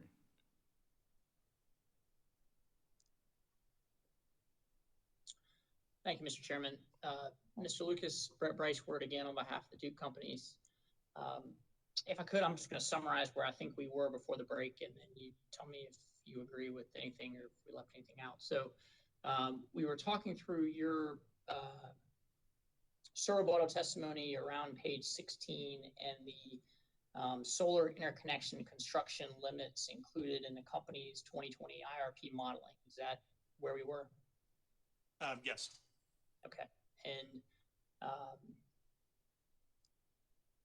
just to make sure we're talking and looking at the same thing, this is your surrebuttal testimony at page 16, line 21, where we were discussing whether the company had provided a basis on which to predict the ability to interconnect new generation. Is that where we were? Yes, I believe so. Okay. And so you, in your testimony, suggested that the solar interconnection limits the company included were arbitrarily low. Is that your testimony? Yes. And so we walked through an exhibit a moment ago that identified the significant transmission level constraints in the DEC and DEP balancing authorities to interconnect new generation. That was the document on OASIS that we went through and the transmission constraint maps we just talked about, right? Correct. Okay, and I want to go back to this language here where you say the company's not provide any basis on which to predict its ability to interconnect new generation. And we walked through Mr. Kalimba's surrebuttal testimony where he said that the average 2014 to 2019 was 527 megawatts per year, and that in 2019 and 2020, they'd interconnected significantly less than that. Would you agree with me that that was in part or significant part due to the transmission constraints we just walked through? I do believe that it was certainly in part, yes. Okay. I don't know the exact, yeah, I think that's right. Fair enough. And do you have any basis based on the limited investigation that you did to suggest that those transmission constraints would go away in the next year or 5 years as additional incremental generation as being added to the system? Well, the report that we discussed through an OASIS, I believe, was dated from August 2019, which is nearly 2 years ago at this point, and had identified a number of issues that had clearly been studied up to that point, suggesting that the origin of those issues had been identified prior to that. And I believe some of the timelines in the mitigation strategy at that point were in the, some were maybe 1 year, some were maybe 4 to 5 years. So going back from when those issues were originally identified on that timeline, it's conceivable that had work started at the time to address those concerns, that the upgrades required to eliminate that congestion may have been able to be online in the near future, based on the timeline in that report. Fair enough. And so I guess your point you're making is that information was somewhat dated, and probably fair that it was outside the scope of what the company presented in this proceeding or what was produced in discovery. Is that generally what your testimony is? I think your question was to the timing of it and on what time period the identified issues could be resolved. And I think, again, based on the fact that the report is nearly 2 years old, it had clearly identified studies that were performed prior to that, and had timelines, and I think the 4 to 5 year range for some of the projects. I would agree that not all of them would have been able to be cleared immediately, but in the next 3 to 5 years, I think based on that timeline, it may be reasonable that they could have been addressed. Okay. And just before the break, we started to, I had asked the chairman about introducing the next hearing exhibit, which has been provided to the commission and shared with the parties in your council, and I believe you should have it as well, of DEC, DEP Lucas Cross Exhibit 4. Do you have that? Yes. Mr. Chairman, at this time, I'd like to mark this as the next hearing exhibit, please. Duke Company's cross exhibit 4 will be marked and entered into the record. Or, well, you're not asking to enter it yet, are you? Or do you want to enter it now? I'd be glad to enter it now, or I can lay more of a foundation if that's needed, but it is a discovery request that was produced, and something that is in the record of the proceeding. Well, strike that, not in the record of the proceeding, but I'd like to enter it at this time. Any objection? Duke Company's cross exhibit 4.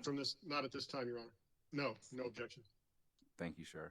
The Duke Company's cross exhibit 4 be marked and entered into the record as hearing exhibit 52. Thank you, sir. And Attorney Brightsword, if you would. Yes, sir. I'm moving it around because the screen sharing controls, so to speak, are above my enlarging capabilities. So I hadn't completely forgotten that this time, Mr. Chairman, but is that better? Somewhat, if you could manage to enlarge it a little more, that would help us out greatly. Thank you. Good. Yes, sir. All right. I think that's probably the best size we can use to get it to be readable. So, Mr. Lucas, would you agree with me that this is a discovery request from the North Carolina public staff in the parallel current IRP proceeding, the 2020 IRP docket, as it states in the header here? Yes. And so to your comment that the prior document we were working through was not current and it was 2019 information, would you agree with me that if the companies filed their IRPs in September of 2020, this data request was asked at some point after that? Yes. Okay, so current, accurate, appropriate. These are the concerns the companies have today. And so the request from the public staff exploring for DEC is page 287 of the IRP states in part that consistent with recent trends, total annual solar coupled with storage interconnection were limited to 300 megawatts per year of the planning horizon in DEC. And the public staff asked the company to provide a summary of the total amount of solar third-party utility-owned interconnected in each of the last 5 years to do a historical look at whether that's reasonable or not, and then explain the factors that limited interconnection of solar capacity for DEC. So response, please see attached Excel document for a historic summary of solar interconnections for DEC, DEP, and then B, long narrative explanation. So I'm going to start, if we could, with A. Would you agree, subject to check, that this summary here is the Excel document the companies produced in response to the public staff data requests? Mr. Chairman, this is John Burns for CC, but I just would like to be heard for just a second. An objection here. While we have no objection to the entry of this exhibit as something that has obviously been exchanged between parties, there's nothing that's been established that shows that Mr. Lucas is familiar enough with either Duke's responses to the ORS questions or the reasons for ORS questions to be the witness that testifies about this. And if Mr. Brightshore would like to have one of his witnesses address it, then perhaps that's the right way to handle it, or we can all agree that this was as submitted by Duke in response to ORS's responses. But I do object to this witness being questioned about the background. We've gone beyond cross, and we're getting Mr. Brightshore testifying and introducing his own exhibits through my client just agreeing, yes, that's what that says. And I don't know that that's proper. Mr. Chairman, may I respond? Please. So Mr. Lucas has testified, one, the company has not provided any basis upon which to predict its ability to interconnect new generation. Two, it alleges that the company's solar interconnection limits are arbitrarily low. And three, which we plan to get to in a minute, he then says that the Synapse reports proposed interconnection limits, which are 3 times higher, 1,500 megawatts and 1,800 megawatts, are, in his testimony, more reasonable, which if we can't establish that he did no investigation and there's no basis for him to suggest that the company's, he says the company's interconnection constraint inputs are arbitrary. I think this goes to the credibility of his testimony to suggest that he did no analysis to support that. And he's saying that the company's approach is unreasonable, but he's suggesting the Synapse report is reasonable. So I think this is central to the credibility of his testimony. And if he didn't review this data request response, I'll move through it very quickly and we can move on. Okay, I understand both parties' position. I think it would be a good idea to ask him whether or not he reviewed the document in question, and if he has, then obviously continue asking him questions. If he hasn't, then move on, please. Yes, sir. So returning to the public staff data request that we just discussed, Mr. Lucas, did you review this data request as part of your investigation of whether the company's solar interconnection constraint limits were, as your testimony suggests, arbitrarily low and unreasonable, or to inform your view that the significantly higher interconnection limits from the Synapse report were somehow more reasonable and appropriate? I don't specifically recall reviewing this data request, but I can't swear to it because there was a lot of data requests and I reviewed a lot over the development of testimony, but I don't specifically recall this one. Okay. I will move on then. I'd like to return, let's continue sharing if we could just briefly. I'd like to return back to your testimony. So again, this is page 16 of your surrebuttal testimony, correct? Correct. Okay, and so line 14, your question, what interconnection limits did Synapse include in its model? Answer, the model was limited to 1,500 megawatts of PV between 2021 and 2029 and 1,800 megawatts of PV in 2030 and beyond. And so I guess my question, sir, is you say Duke's limits based on the extensive analysis, documentation, and historical benchmarking that the companies did were arbitrarily low and unreasonable. But here on line 3 of the next page, you suggest that these limits in the Synapse model were 3 times higher than the company's interconnection constraints from a modeling standpoint are higher but still reasonable. I mean, tell me what analysis you did to make this determination.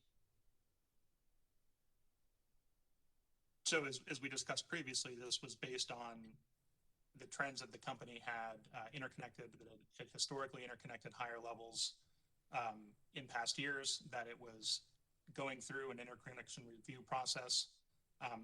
And as we discussed, it identified some congestion issues, but had on a timeline that could have addressed some of those congestion issues on a transmission system.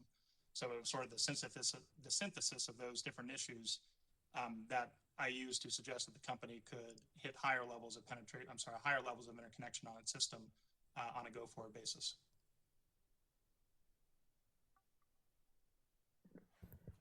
Mr. Chairman, is there any way that this can be enlarged at all? Because the pagination for what he's showing and what we were provided is off. The lines are off on what he's showing on the screen, and it's just a little difficult to follow.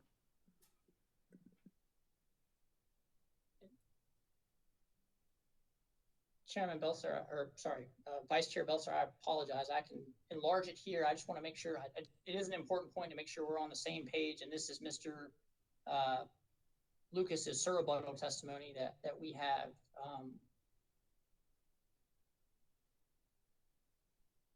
Is that, I guess, one, are we on the same page that this is what you're looking at? Well, 2, is that large enough for you to see it? There seems to be a few lines discrepancy between what we got off of that was provided through our DMS and what you're putting up there. And so I'm just trying to make sure I'm following. But yes, that I can see that now. Thank you.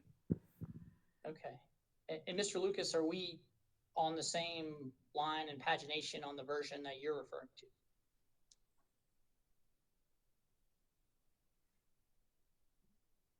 I believe actually I'm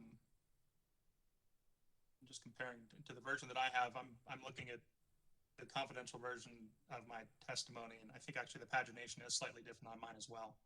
Okay, well, to avoid introducing any confidential information, I'm pretty sure this is the redacted. No, yes, correct. None of this is confidential. That's correct. Right. Okay. Well, I think we've moved If I on might, fairly. Mr. Chairman, if I might, just to help explain to the Vice Chair and to Brett, I think that there's a possibility here that folks are looking at the original file, perhaps the original filed testimony, but it was revised upon discussions with Duke's counsel to reduce the amount of confidential information, and then there was another version filed. I don't know that changed the pagination, but there's a possibility that this is obviously a completely innocent misunderstanding and folks are just looking at two different documents. But I think the testimony that Mr. Breitschwert is pointing out to Mr. Lucas wasn't changed. It just may be on a slightly different pagination. I'm not saying there's anything untoward, and I have the original and the revised, and the pagination Okay. is the same. It's just a little different, and I just want to make sure I'm following correctly. Gotcha. Thank you. I just was hoping to help. Thank you. Thank you. Well, and Chair Belser, or Vice Chair Belser, I've enlarged the screen here, and I will try to make sure I enlarge it as we go going forward, so that everyone has a clear visibility. So, Mr. Lucas, just to return to the questions, and I think your answer a moment ago, just remind me again, what analysis did you do to suggest that these limits of 1,500 megawatts and 1,800 megawatts were more reasonable than the company's recent historical experience of interconnecting 500 megawatts or less on average over the last 5 years? It was based on the historical data of interconnections the company had, and based on an anticipation of the improvements that would come out of the interconnection reform process.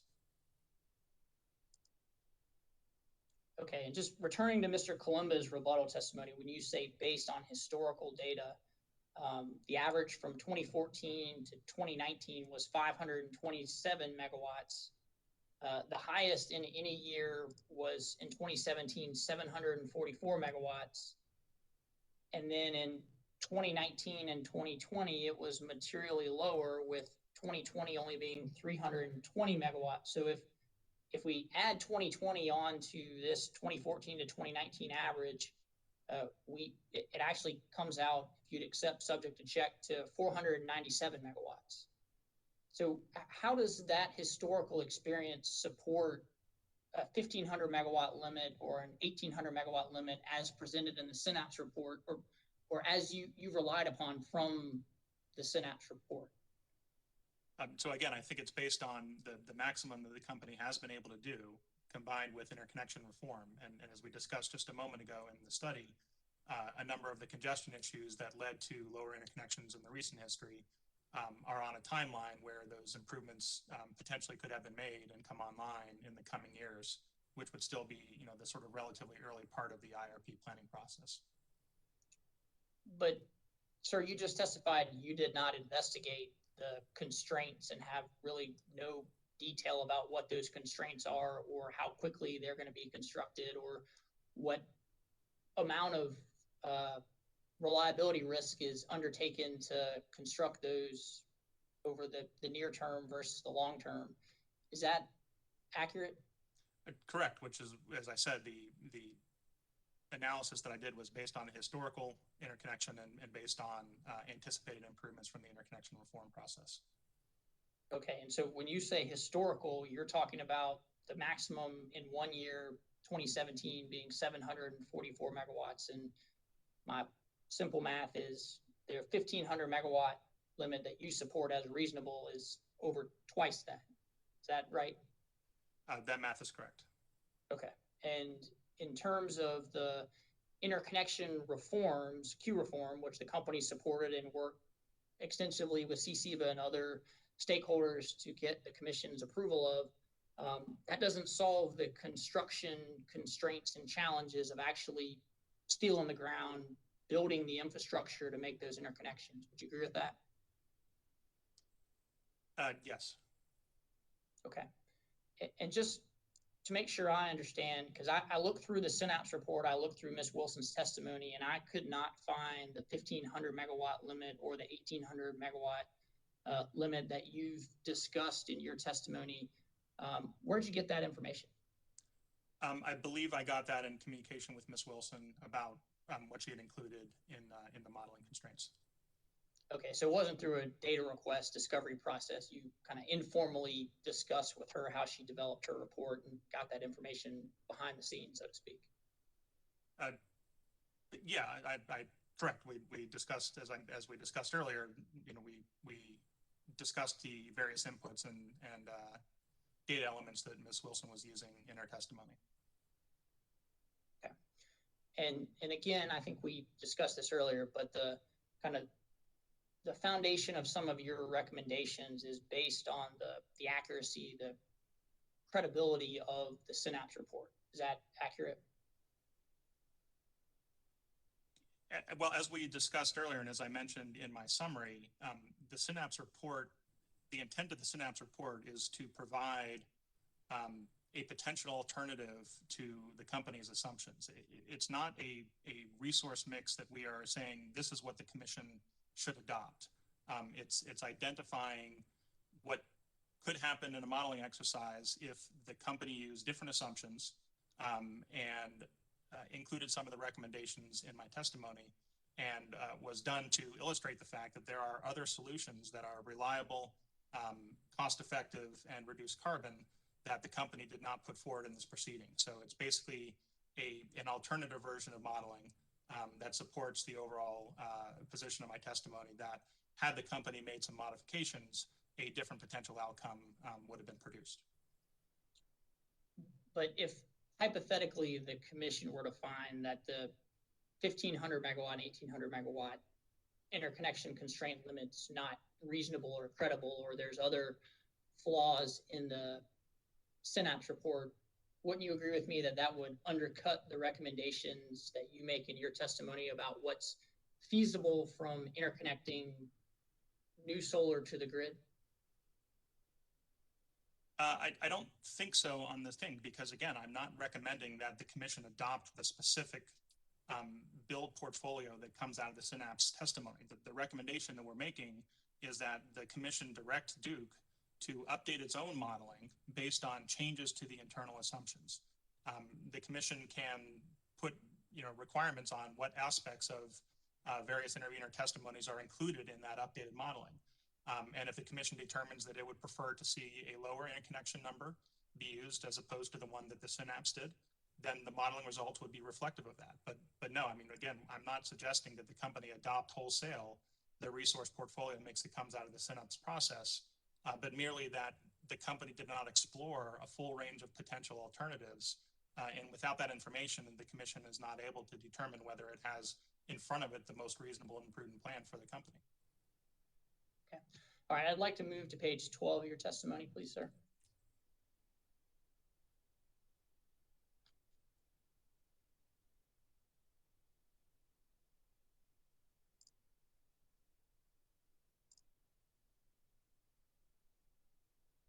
Okay, at what I have, lines 4 and 5, and I can stop sharing here because we don't really need to look at this. At page 12, line 4, you make the statement that the ITC extension is current and binding law, failing to incorporate its impact in a full IRP proceeding is per se arbitrary and unreasonable. Is that your testimony? And are we at the same place in your testimony? Yes. Okay. And you're not a lawyer, correct? We talked through that in the direct examination that we did last week. Correct. Okay, so as the solar policy advocate and expert for CEDA and CCEBA, can you explain to me what you mean when you tell the commission that it would be per se arbitrary and unreasonable for them to not incorporate the impact of the ITC in this proceeding? Basically, that the statutory obligation under Act 62, as I understand it, is for the commission to review the plan as it is. I don't have the language in front of me. Basically, as it is currently being reviewed. Given the fact that the ITC extension exists and is in law right now, not incorporating those into the analysis when the statute requires that it be reviewed at the time that when it requires that it be considered at the time it's being reviewed, would basically on its face be arbitrary. So choosing to ignore an existing law and not incorporating its impact on the modeling is arbitrary and unreasonable, as my understanding as a non-attorney is of that term. Okay, well, I think that maybe the key point to focus in on is ignoring current law. So let's talk about that, because you would agree with me that the ITC, the Solar Investment Tax Credit, which is what you're referencing there as the ITC, was enacted into law in December of 2020, correct? Correct. And the IRPs were filed earlier in 2020 in September. Is that right? Yes, I believe that. Correct. Subject to check. That's not a material point. And you heard, or did you hear Mr. Snyder testify that the inputs and assumption used to develop those IRPs were kind of locked in the spring and summer of 2020, weeks and months before the IRP was finalized and filed? Yes. Subject to check. Yeah, and I mean, that makes sense if it's a 400-page document with 8 different studies that are supporting it and it's extensively detailed, and it's got to be right and final when they file it with the commission. Does that make sense? You've got to lock in the inputs and assumptions so you can do the modeling and develop the study. I think that's correct, but I would also note that Act 62 gives the commission the responsibility to review the resource plan and make sure that it is the most reasonable and prudent means of meeting the electric utilities' energy and capacity needs as of the time the plan is reviewed. So we are in the review of that process. So my testimony on this point here is understanding that the company did submit its filing previously, and understanding that this law took place after that. At the same time, it is current law. And at the same time, the commission is currently reviewing the Duke IRP. And so this goes to supporting my arguments that the commission needs to figure out if this is the most reasonable and prudent plan as it's currently reviewing it. And my overall recommendation is for the commission to find that it is not and direct the company to perform updated modeling. This would be one of those things that would be included in that updated modeling. And when you say updated modeling, you're suggesting the company do a backward-looking modified 2020 IRP versus incorporating this solar investment tax credit into the 2021 update and future 2022 comprehensive IRP, which I would submit to you, Mr. Snyder and Mr. Colombo have already committed that they recognize they need to do, plan to do, and will do. I'm recommending that the commission exercise its authority in Act 62, which says if it modifies or rejects an electric utility's integrated resource plan, the electric utility within 60 days after the date of the final order shall submit a revised plan addressing concerns identified by the commission and incorporating commission mandated revisions to the integrated resource plan for the commission for approval. So my recommendation is that the commission exercise that discretion on its part, reject the IRP and require modifications to be made. Okay, and Duke has said they plan to do this in the 2021 IRP update that they're going to file in September of this year. Is that right? That's my understanding, yes. Okay, and when they file that 2021 update, it would be a forward-looking plan that updates numerous other inputs and assumptions. Would you agree with that? It does update it. My understanding is that the IRP update process is different in terms of its requirements of review, that it's more an update of the underlying assumptions, that staff produces a report It's unclear the degree to which interveners can make, sort of full-fledged arguments as we are in this case. And at the same time, as I mentioned, I think perhaps in my direct testimony, but certainly referred to as well in my SIR rebuttal, this is the first case that's being heard under Act 62. So it's important to get the decision in this case correct, so that it informs the commission's directions to the company on a go-forward basis. I don't think that updating it in the updated IRP in the fall addresses the fundamental concerns of how Act 62 should be applied to the company's IRP in this case. But you would agree with me that in the 2021 update, the company is going to make numerous other forward-looking updates to its inputs and assumptions, like a new load forecast, new DSM forecasts. We talked a lot about gas prices, commodity price forecasts. All those things are going to be updated on a forward-looking basis in the 2021 update. You agree with that? Yes, I believe that they are required to update the values that they use in those forecasts. I'm not 100% sure as to whether there's also a requirement to change the methodologies associated with it. I think it just says that they should update the values that they use. But again, none of that solves the core issue about addressing this case in this IRP in this proceeding. And so it's your testimony that it would be per se arbitrary and unreasonable for the commission to order the companies to make these forward-looking adjustments, including incorporating the new investment tax credit change in law that happened after the IRP and the IRP update. It's something that they have to do a backward-looking modified IRP to incorporate, or they're not meeting the requirements of Act 62. That's your testimony? I think my testimony is, as it says in here, is that Duke's approach requires the commission to ignore data that we know today to be correct or reasonable. So it's talking about the failure for Duke to incorporate it in the modeling in this proceeding, knowing that it is currently law and knowing that the commission is required to evaluate the plan at the time it's reviewed, which is now, that failing to do so is not reasonable.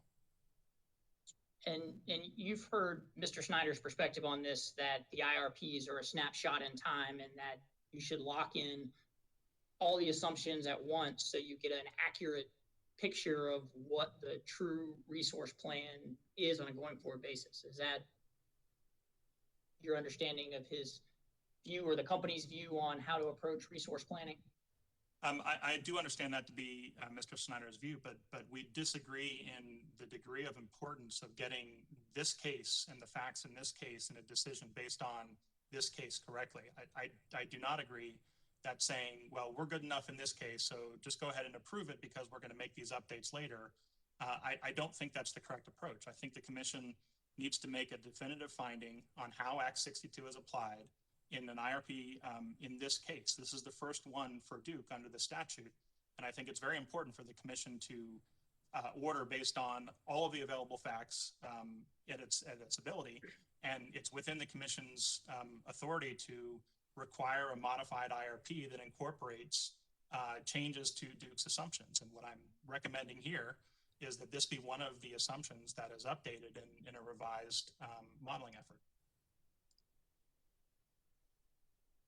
Okay, and one of the assumptions, are you aware, I think this was addressed in the ORS, I think it was Witness Hyatt's testimony or perhaps Witness Santonato's testimony, that the companies have accelerated retirements of Allen Unit 2, for example, since filing the IRP in September?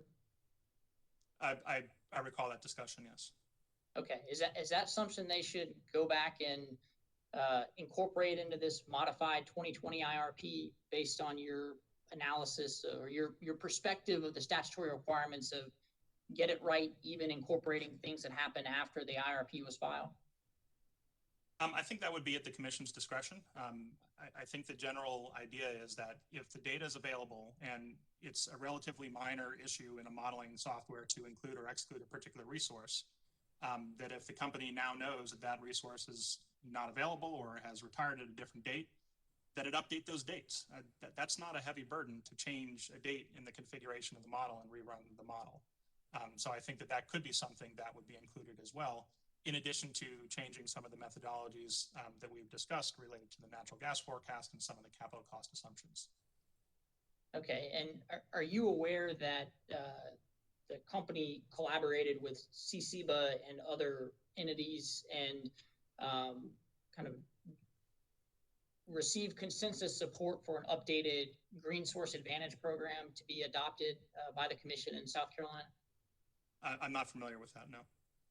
Okay, so you're not aware whether after the IRP was filed, the Commission approved a Green Source Advantage program that would also impact the solar assumptions to be included in a 2021 update, or depending on how the Commission views your kind of mandated view of what's arbitrary and unreasonable, a modified 2020 IRP. You don't have any information on that? I do. I believe I recall the approval of that program. I'm not aware, in your initial question, the particular role that CCBA played in that. But again, I think the Commission has discretion, and it says right here that it identified to address concerns identified by the Commission and incorporating Commission mandated revisions to the integrated resource plan. So I think the Commission has the authority to determine what elements of the modeling that it recommends do change. Okay. Do you know whether the Commission has considered this issue and arguments in other proceedings in the past? I know that this is the first IRP under Act 62 for Duke. Okay, Mr. Chairman, I don't plan to move this in exhibit, but I would ask the Commission to take judicial notice of its order number 2019-881A, and would like to ask Mr. Lucas a few questions about it. Is the Commission able to see this okay? Yes. Notice taken. So, Mr. Lucas, are you familiar with this order? Maybe if I'll start with page 1, that will, are you familiar with 2019-881A, which was the Commission's order on the company's avoided costs, tariffs, methodologies from January 2nd of 2020? I may have reviewed this at some point in the past number of months, but I don't specifically recall it. It may ring a bell as we go through it. Okay. So I've highlighted some language here, and I'll allow you a moment to read it.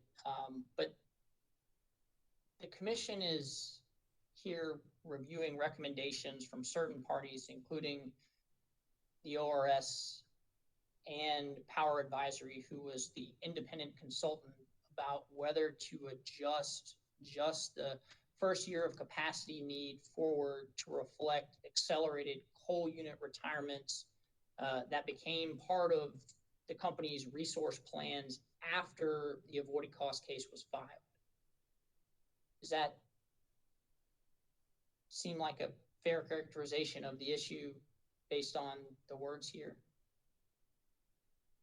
Yes, subject to the document. I think that's reasonable. I very much understand that it's a 100-page document. You've reviewed it perhaps once some time ago, but accepting that my representations to you are correct, the Commission's conclusion, the Commission found that it is appropriate and necessary to snap a chalk line in developing inputs and assumptions for calculating avoided cost rates, and that the loss in avoided energy payments may more than offset the gain in avoided capacity payments to QS by recognizing the accelerated retirement date assumptions, that the acceleration in unit retirement dates is subject to future regulatory determinations prior to DEC actually committing an integrated resource plan to retire the units. And if shorter depreciable lives are approved, DEC will appropriately reflect this change in this 2020 IRP. So this snapshot in time, or snap a chalk line as the language is used here, concept, would you agree with me, or would you accept, subject to check, that the Commission has recognized that as a regulatory principle under Act 62 to ensure they're using consistent and appropriate inputs that don't unbalance the inputs to an IRP, or I guess in this case, an avoided cost rate calculation? Mr. Chairman, objection. This is Mr. Breitschwartz again doing what he did with the earlier exhibit, which is to testify about the background and content of a document that the witness has not necessarily reviewed, and then asking the witness to conclude that that's exactly what the document says. And while he's entitled to some leeway in cross-examination, asking a witness to read 50 pages to try to decide whether he agrees with Mr. Breitschwartz's characterization is a little bit beyond the proper scope of cross. Mr. Chairman, may I respond? Yes. What might make sense in light of Mr. Burns' objection is to just have the witness review the language on the screen and tell us if he has a opinion or perspective of what this is. I would agree. Objection. Sustain. Understood. Mr. Lucas, have you had a chance to review the language and specifically the concept, I guess, the regulatory principle of snap a chalk line as used by the commission in their initial first avoided cost order under Act 62? I'm sorry, I may have misheard the chair. Did he say objection was sustained or overruled? I'm not sure if I'm supposed to be answering his question. Fair enough. Let me interpret, and the chair or Mr. Burns can jump in. He did sustain the objection, but I think he was accepting of me asking you to give your perspective of what this order says. Thank you. Objection, Your Honor. I think what you agreed to, Your Honor, was, Mr. Chairman, was to allow the witness to read the paragraph that Mr. Breitschwartz has pulled up on the screen, and then to be asked questions about that paragraph, if I'm not mistaken. You're not mistaken. I thought that's what he asked him. Snap a chalk line. Sir. That's where we are, yes, right? I have been able to review the language that's on the page here. All right. Okay. Are we? Everybody on the same page? We're good. Yes, sir. Yes. Yes, sir. All right. All right. Thank you. Thank you. So, Mr. Lucas, based on your review of the commission, well, let me ask, would you agree, based on your understanding, this is the first order implementing the new avoided costs principles, requirements, statute under Act 62? Subject to check. I think that's correct. Okay. And you'd agree that the commission wanted to get it right there, just like they want to get it right in this IRP proceeding. That's the first IRP proceeding under Act 62. Do you agree with that? Well, and again, I think this is speaking to the avoided cost language, and they're talking about snap the chalk line and developing inputs and assumptions for calculating avoided cost rates.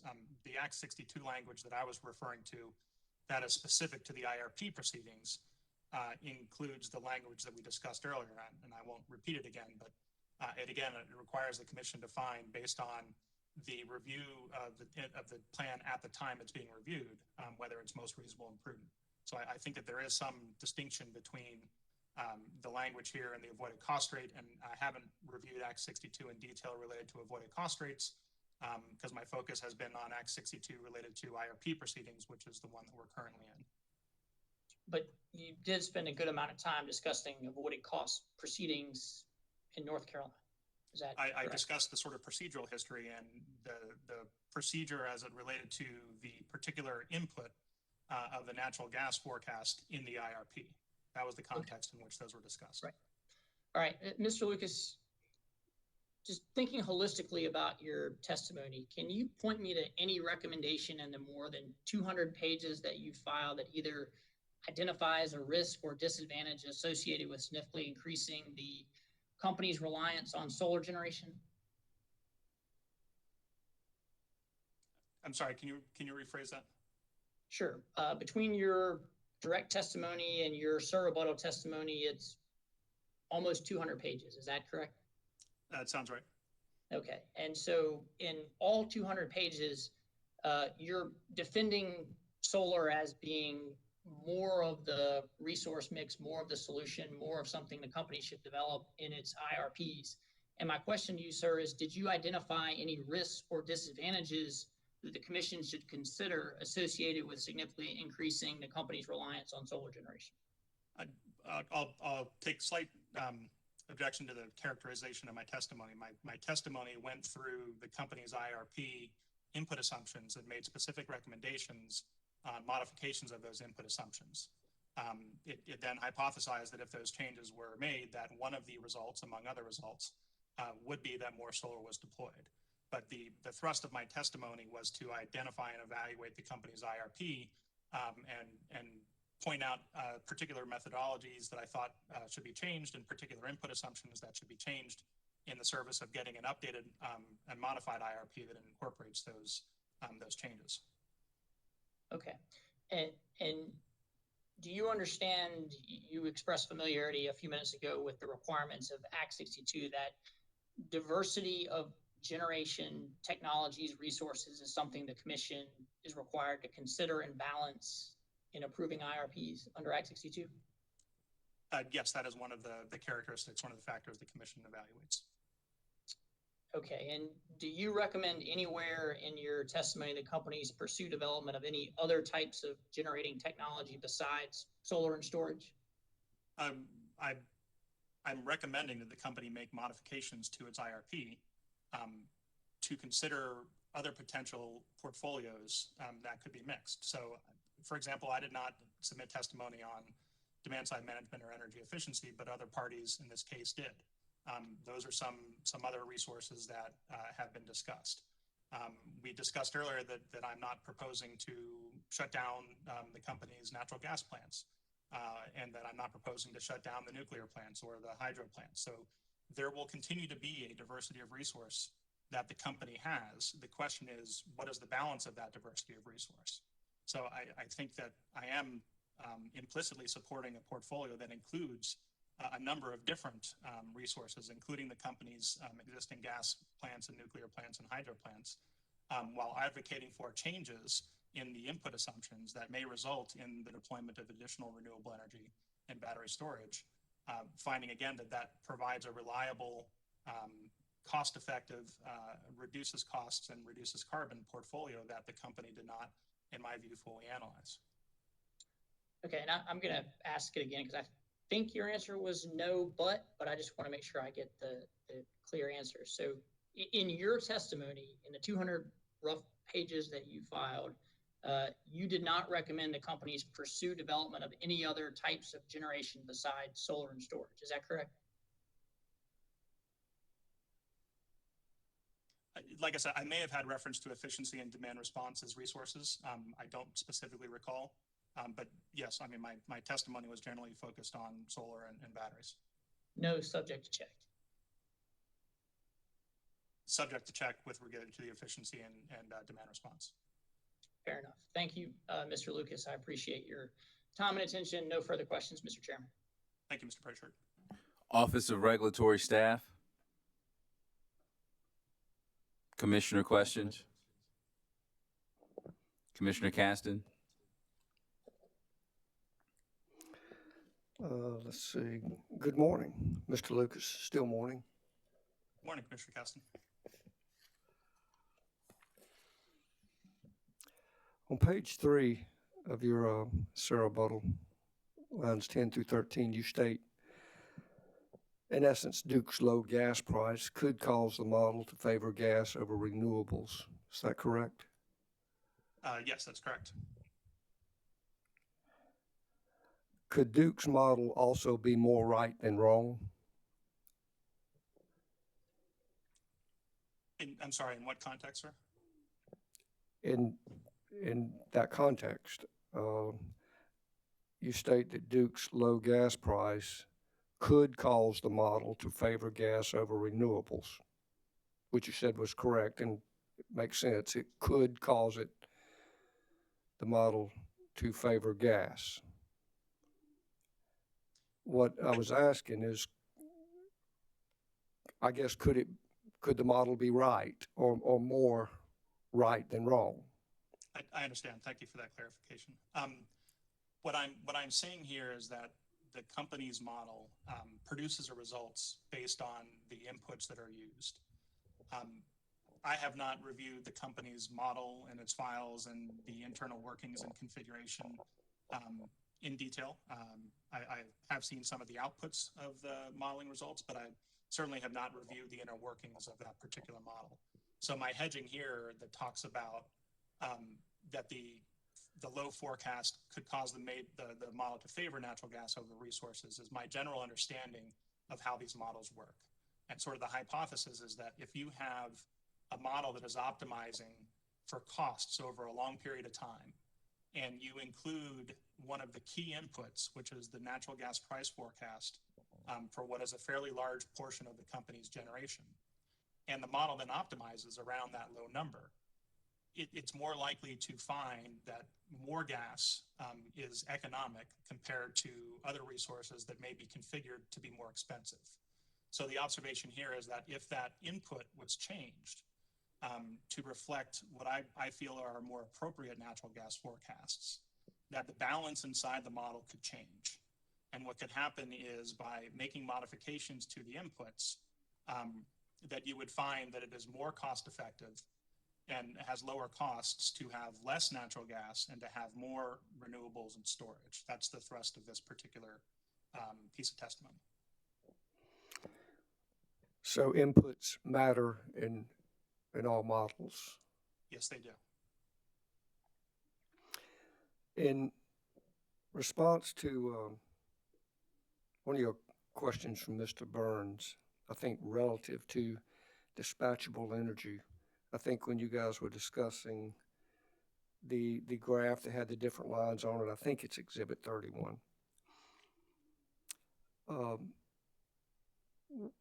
Did I understand you, or were you saying that energy efficiency, design, demand side management, current renewables and storage are sufficient to meet needs provided by coal or gas that currently serve as in that dispatchable role? It's an important point, and I appreciate the opportunity to expand on this nuance. What I was saying is that the proper way to analyze that question is to look at the entire portfolio of resources that exists. So Duke currently has a portfolio of resources that includes efficiency and demand response, that includes solar, it includes nuclear and natural gas and coal and hydro.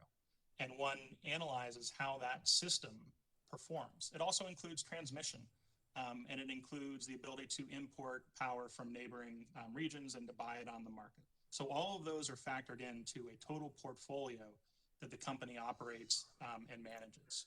And what my testimony was is that if you pull out one piece of that, if you pull out one coal plant that produces energy and capacity in a certain way, it is not the case that you have to plug back in the exact same mix. What you do have to do is make sure that whatever new portfolio that you produce that does no longer have that individual coal resource has other resources that are capable of filling that gap in some way or another. And that is both from an energy and capacity standpoint. And when we talk through the proceeding, what I'm saying is that you can develop portfolios that have less coal and have more renewables and efficiency and demand response and storage that will still be able to serve load 8760 in a reliable way. That was the thrust of the testimony, is that the proper frame at which to look is the overall portfolio, including all these assets, and to make sure as you shift from one to the other, that you continue to have a portfolio that can operate reliably and cost effectively. Okay, I want to make sure I understand all that. First, if I understand you correctly, you're saying that you agree that there needs to be a diverse portfolio of energy resources, correct? Yes, sir. That specific graph, I think it's Exhibit 31, which the dates, I think, well, it says February 8th, 2021 to February 16th, 2021. for that specific time period, that real-time instance. Explain what you just told me. What change in the portfolio meets the demands needed during that time period? Sure, I'll do my best. And I would like to point out again that this is a snapshot of just one subsection of the Duke Company's overall territory. And we had discussion, I think it was sometime last week, that the company operates its system sort of holistically across the states. So it has resources in generating resources in North Carolina that can serve load in South Carolina and vice versa. And it has the ability to transmit power from the eastern side of its grid to the western side of its grid. So this is a snapshot of one subset of the company's overall system. It doesn't show the load on the system right now. This is, a mix of different resources that are meeting that need. And what I'm saying is that if you had less coal that was on this chart, you would need to make sure somewhere in your portfolio that you had resources that were able to help meet the load requirements at that time. So if you had, as an example, energy efficiency at a higher level, well, the load that you would be meeting would be lower because that efficiency would have lowered the load in the first place. If you have demand response programs that you have that are incremental to today, you would be able to activate those at times of stress and be able to call on them. If you had solar plus storage, you would be able to have solar that is producing.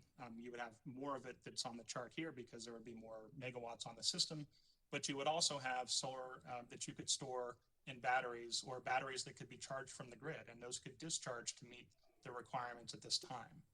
You also have the ability to import, and I know we haven't focused too much on this, but Duke's analysis that it sort of is operating in a quasi standalone scenario it disregards the tremendous potential of operating in a wider geographic area. And I think that's something that, in the future would be considered, its ability to be more intentional and more formal with its partnerships of surrounding areas to bring in resources. So that whole combination of things, as you reduce over time the amount of coal that is shown in this graph, it's not all retiring right away. It's retiring over a period of, I think, 8 to 10 years. As you bring those other resources on, you would be able to slowly change the mix so that the portfolio that you have today that could meet this in the way that we're showing on the graph would morph into a portfolio that could meet it in a different way. So really, it's a combination of all those things that would evolve over the next decade or so that you have a resource mix in the future that can still meet that requirement. Okay, but what I think I heard you just describe doesn't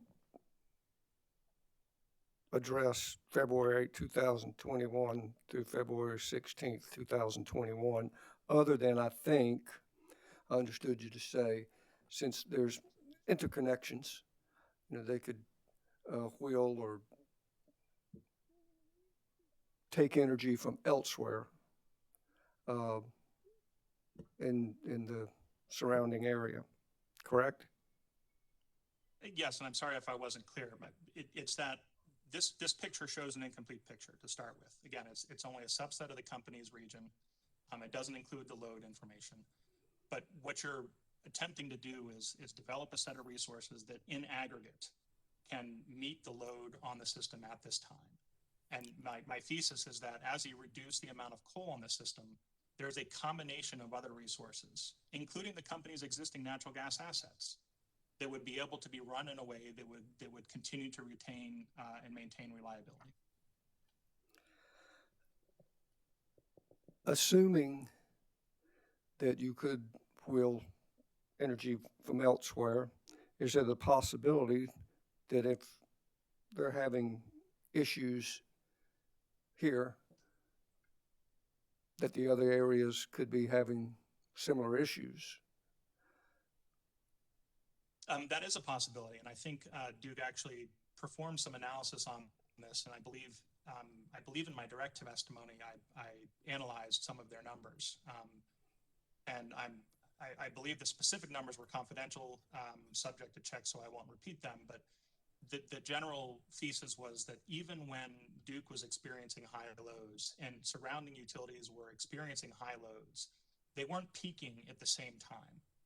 There was some geographic diversity to the load, which means the neighboring systems had some spare capacity, even at the absolute moment of peak. Again, this chart here shows, a subsection of hours and days across the entire year, and it's obviously important that you can meet load during all hours. There's no question about that. But we're also talking about building a system that is going to be efficient and cost-effective to operate across the entire year. And so, we've had a lot of discussion about making sure grandma stays warm. Vitally important. It's also vitally important that grandma can pay the bills. And we don't want to have a situation where we're foregoing potential savings through low-cost resources, zero marginal cost resources. We want to make sure that we're factoring those in while also making sure that you can meet these reliability challenges during these times. Okay. If I understood also, question I think Attorney Burns asked you relative to this particular graph, he had you look at, I think it was the natural gas, the lighter brown, look like mesas. And I'm estimating it looks like the run times were probably in the 1 day to 12 hours to 2 hours. I don't really know.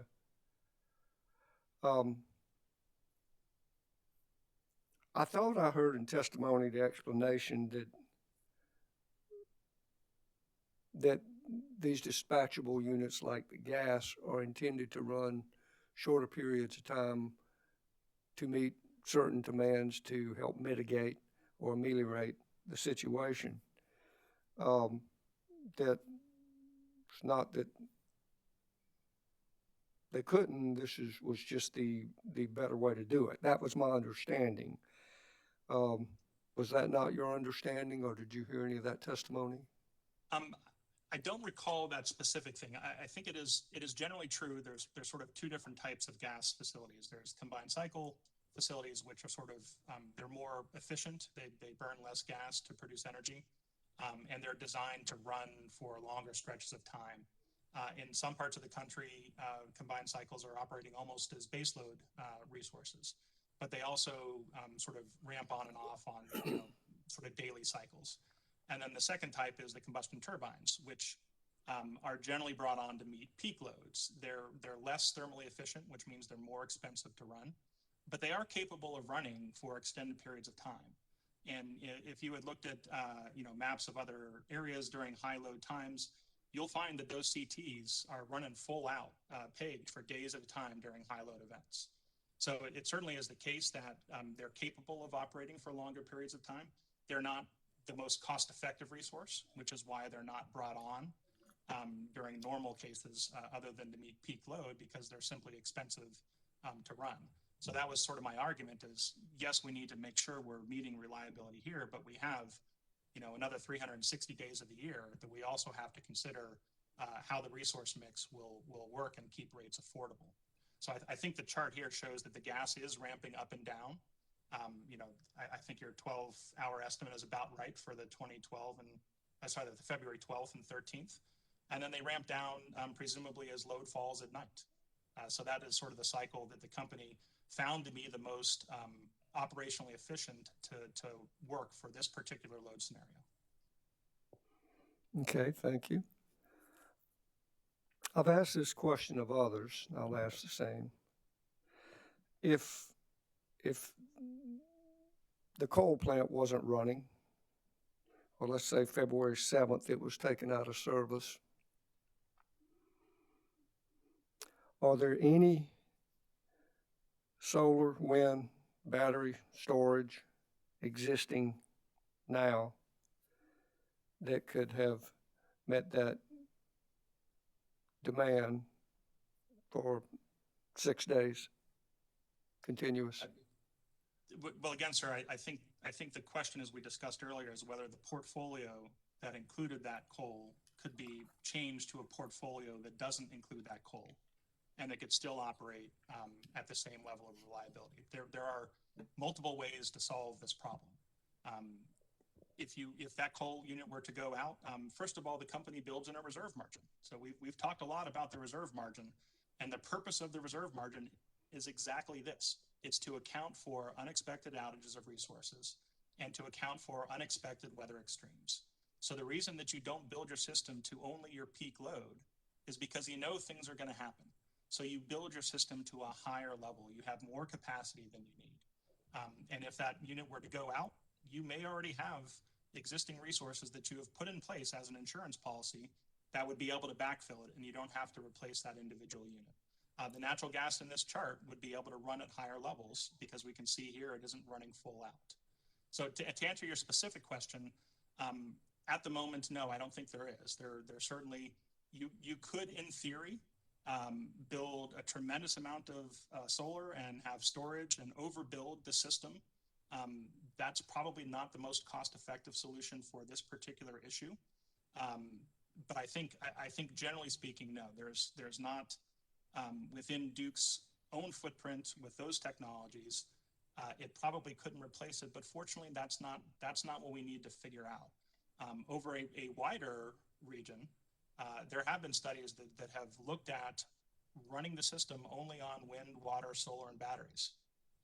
Those resources, not including the existing resources, but just shifting there. And they can kind of analytically prove that you can make the numbers work. I'm not suggesting that, from an actual operational standpoint. But I think that, the analysis and system operators, and I mentioned Excel in Colorado, they're looking to move to 80% renewable on average. They have stretches of times that are going to be higher than that. So I think that you can have a portfolio that can replace the coal and do so in a reliable way with resources such as solar and battery and efficiency and so on. But not currently.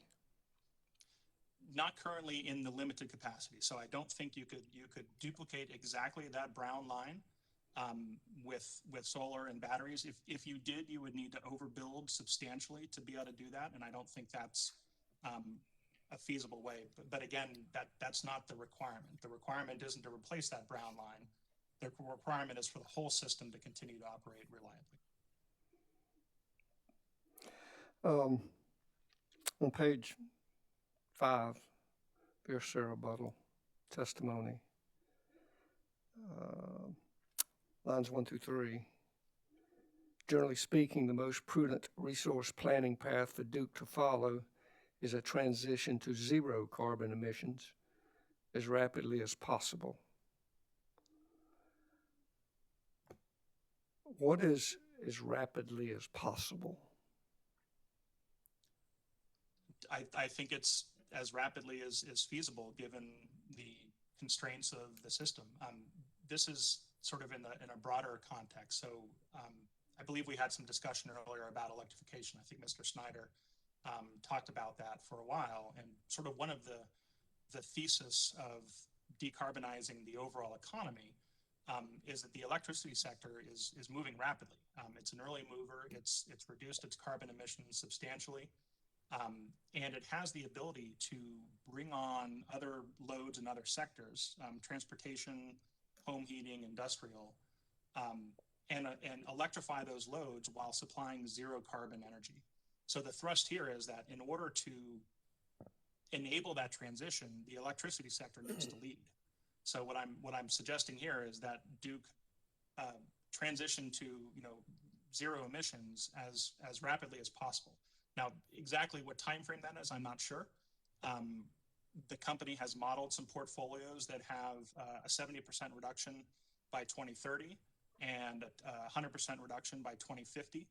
I'm sure you're aware there's discussions at the federal level of having, I think it's an 80% target by 2030 for the electricity sector, and maybe a full decarbonization for the entire economy by 2050. Which would require the electricity sector to move faster.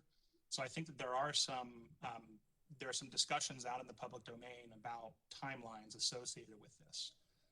And again, my recommendation here is simply for the company to maximize its efforts in all of the areas that we've talked about and to make resource planning choices that will allow it to move beyond the 2020 to 2025 range and put it on a trajectory that positions it well for a full decarbonization. All right, when we say carbon, zero carbon, we're talking about CO2, correct? I think probably the most technically accurate word would be carbon equivalent emissions or CO2 equivalent emissions. So for example, I think we talked about methane earlier, and there's other HFCs and other gases that cause greenhouse gas warming. So in the context of electricity, we tend to focus on carbon dioxide, but there are other emissions, including particulate matter emissions and NOx emissions that have health and wellness impacts. But here, yes, it's primarily carbon dioxide and potentially some leakage associated with methane as well. So you're proposing zero methane, CO2, as opposed to net zero? That's a fair distinction, sir. I did not make that specific recommendation. I'm not intending in this testimony to delineate between zero and net zero. I think what's important is that you get to a point where you're not adding any more in than you're taking out. So if it comes to pass in the future, that we have cost-effective, commercially available resources such as carbon sequestration, that absolutely could be in the mix here. Afforestation is another negative emission scenario that could be included. So yes, I don't intend to disclose net zero in this discussion. I'm sorry, don't intend to discount net zero in this discussion. Well, I wanted to continue exhaling, so I wanted to make sure you weren't planning on eliminating all of it.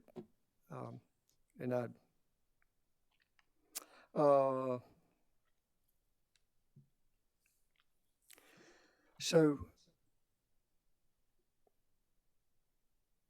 as rapidly as possible, if I understood you correctly to say, is I guess, whatever is feasible or whenever it's feasible. Is that correct? I think it's generally trying to push as much as possible without putting yourself into a situation of unacceptable risk. So we've had lots of discussion about resource adequacy, and clearly the company needs to be able to operate its system reliably.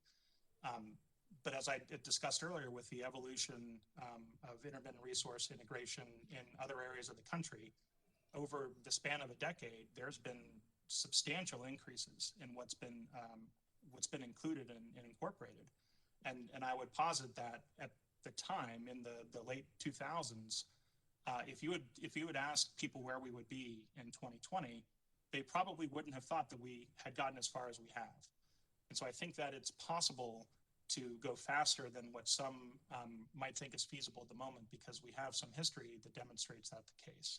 So I would generally recommend that the company and the commission and the policymakers try to move this ball forward as rapidly as possible and make decisions that will enable the continued reduction of carbon over time, and not lock in resources that could be not only subject to stranded cost elements, but could basically lock you into using resources and precluding you from building other ones as well. Okay, but is what you just said, is this not what Duke is arguing relative to their 6 portfolio scenarios? They have some of those portfolios that are certainly more aggressive on carbon reduction. One of my concerns is the timeline of some of those resources. In their deeper decarbonization resources, they have in-service dates assumed for what are currently non-commercialized technology that I think are too soon based on the company's own data. So whether it's exactly that mix or it's another mix, I think the company did present some portfolios of deep decarbonization. But again, I think the modifications that were made in the Synapse model shows that there are other pathways to deep decarbonization that still continue to reliably run the system and provide cost savings. Okay. again, on page 5, lines 18 through, I think, 20. You say Duke clearly does not welcome being subject to such direction by the commission and therefore seeks to make it difficult, if not impossible, for the commission to carry out its statutory responsibilities. When I read that, my first question was, how does Duke do that? Well, I think this is setting up the arguments that I make related to the importance of the commission making a ruling in this case. And this is, language that basically says, well, Duke wants to use this as a snapshot and make improvements in the future. And as you heard in my cross with Mr. Breitschwert, my argument is that the commission needs to decide in this case right now that it needs to do this. And Duke's testimony is that it doesn't find it to be reasonable to make the updates in this case, and would rather the commission move forward. So this is basically saying, Duke has specifically expressed the opinion that it does not believe the commission should reject its IRP, and that the commission should instead approve its IRP because it's going to make modifications in the future. The part about making it difficult for the commission to carry out its obligation, of course the commission can carry out its obligation, and I apologize if this came off in a way that implied anything other than that. The commission certainly has discretion to carry out its statutory obligation. What I'm suggesting, though, is that the company's reticence to perform, or to the arguments that it's making against performing these updates and suggesting that Act 62 doesn't need to decide the IRP in this case based on these facts at the time it's reviewed is making that difficult. I also think it's the case that the company has not provided all of the information that might be needed. And this was more in my direct testimony, but I talked about the risk assessments that the company performed on its resources and on its plans. And I think it's not presenting sufficient information for the commission to be able to fully make that informed decision to approve the IRP, which is in part why I'm recommending the commission reject the IRP and request those modifications. Okay, I think I understood you to basically say that the commission has the ability to carry out its statutory responsibility based on the facts and information. Yes, absolutely. The commission has the obligation and certainly the ability. And one of the outcomes of that statutory obligation ability is to reject the IRP and request modifications. And again, I apologize if this language implied anything other than that. No need to apologize. Two people can read the same sentence and get a different conclusion, I suppose. Yes, sir. Also, on page 8, where you say Duke has failed to identify a single plan as its candidate for the most reasonable and prudent means of meeting electrical utilities, energy, and capacity needs as of the time of this plan is reviewed. And I've reviewed Act 62 in that section a lot lately. Can you tell me specifically in Act 62 where it says that? Certainly. So in subsection C2,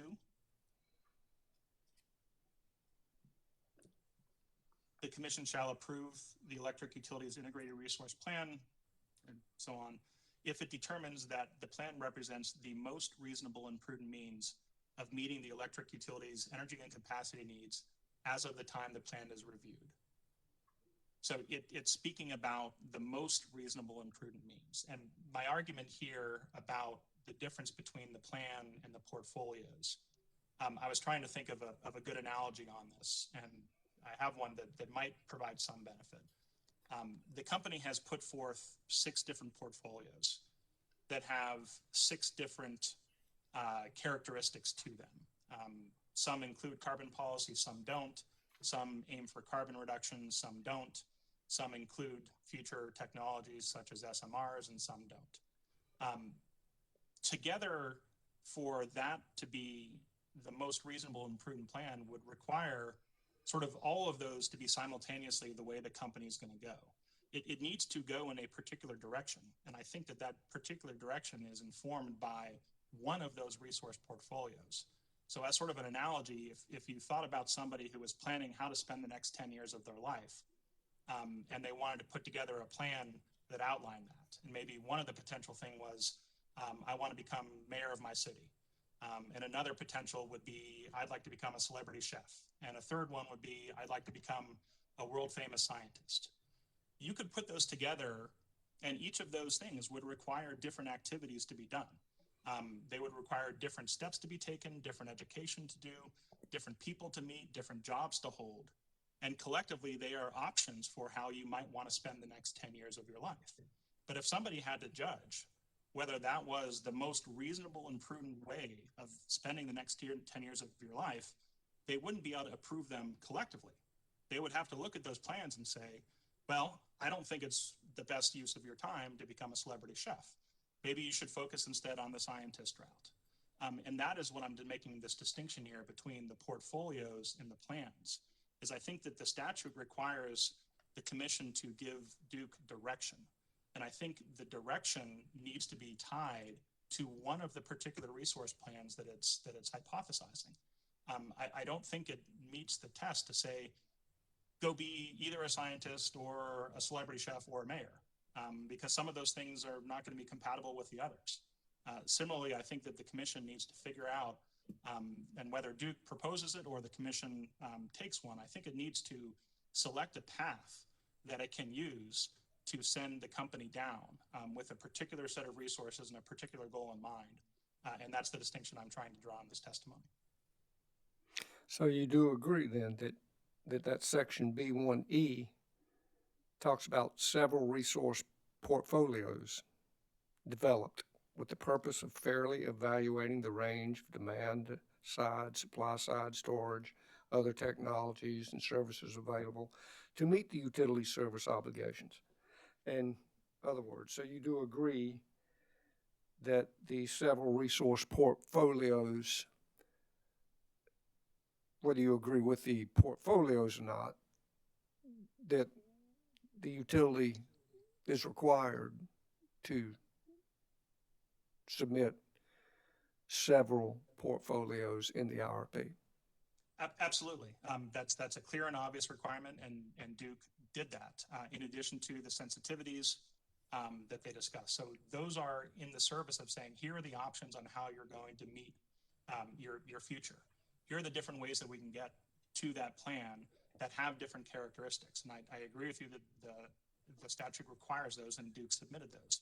But when the commission is approving the most reasonable and prudent path, the most reasonable and prudent plan, in my view, that requires a selection. It requires something that is not these various options, that it is, here is the direction that you should go, and here are the steps that you should make in order to advance along that particular piece.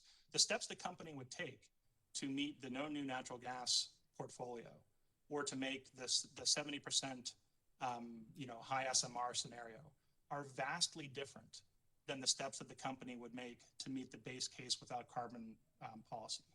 So I don't think approving a plan holistically that does not distinguish between the requirements of carrying out those portfolios, the steps required for those portfolios, is the most direct interpretation of this language. I think that one of those, if the commission wants the company to pursue SMRs and develop a plan that's going to have a 70% carbon reduction that includes that technology, it's going to direct the company to take steps that it may not direct them to do if it only wants to pursue one of the base case scenarios. So your interpretation of that resource plan represents the most reasonable and prudent means the commission's to pick a plan, one of the six, correct? I think it means that the commission needs to determine whether it's been presented with that most reasonable and prudent plan. And as I suggest, I don't think the 6 plans that the company presented to you include the most reasonable and prudent plan. And so my recommendation is for the commission to reject the IRP, require updated modeling, and then consider the additional modeling and results And then from there, it may have a broader set of portfolios from which it can choose. But yes, ultimately, with respect to this, I think the commission needs to provide specific direction to the company on which of the pathways that it should be marching down. But if I recall, did not each, I guess, plan or each one of these 6 in the portfolio, each one of them had various assumptions, various energy resources, various goals. If X happens, then Y, and such as that. Is that a fair general analysis of those? Yes, I think so. They had, some of them had different assumptions. So for example, some included higher levels of renewable and storage and some had lower. Some included those technologies that we talked about and some didn't. But yeah, the portfolios were sort of self-contained, and they included a set of resources that may not have appeared in other portfolios. So the last sentence in that C2, basically, well, the last part of it, shall consider whether the plan appropriately balances the following factors. In other words, the following A through G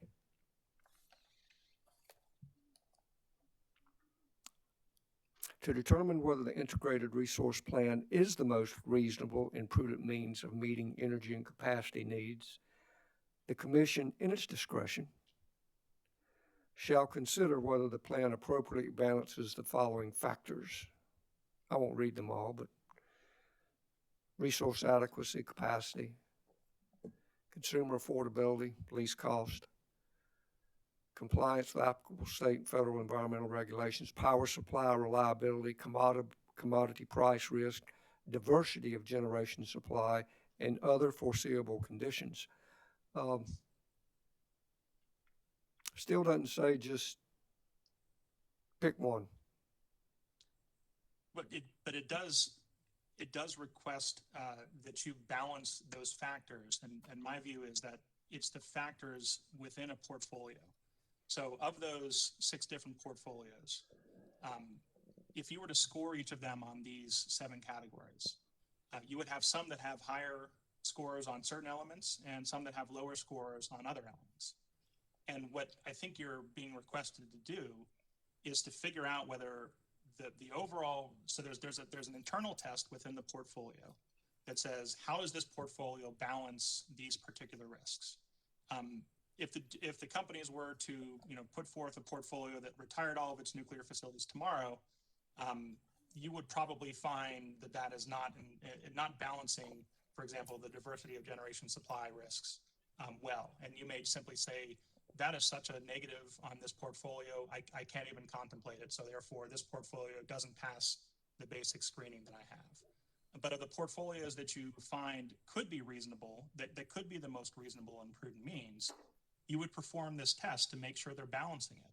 And I think that there is some analysis that would have to look at those sort of scores, if you will, within the portfolios and across portfolios.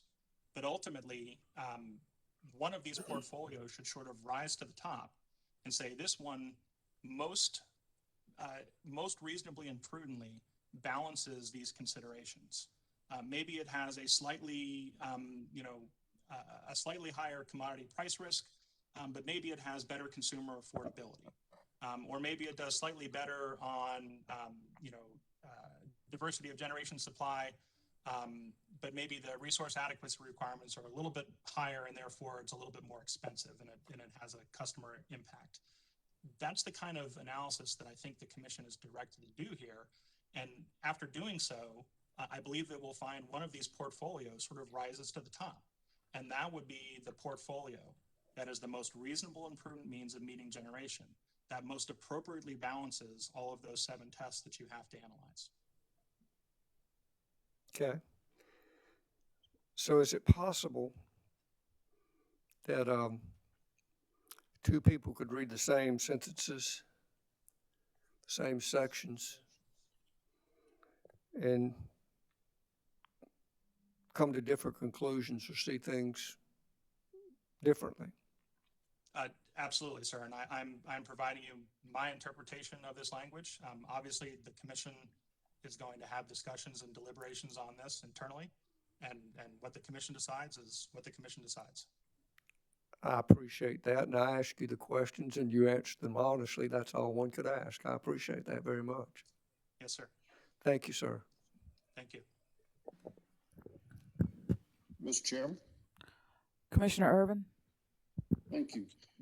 Mr. Lucas, good to see you. I think you got this right, your analysis of Act 62 and the balancing of all the factors that we just went through. I think that's a very reasonable interpretation of our charge. So I commend you on that. I thought we'd just back up for a minute and see if there's some general principles that we can all agree on. Does that make sense? And to kind of guide us down a path? Certainly.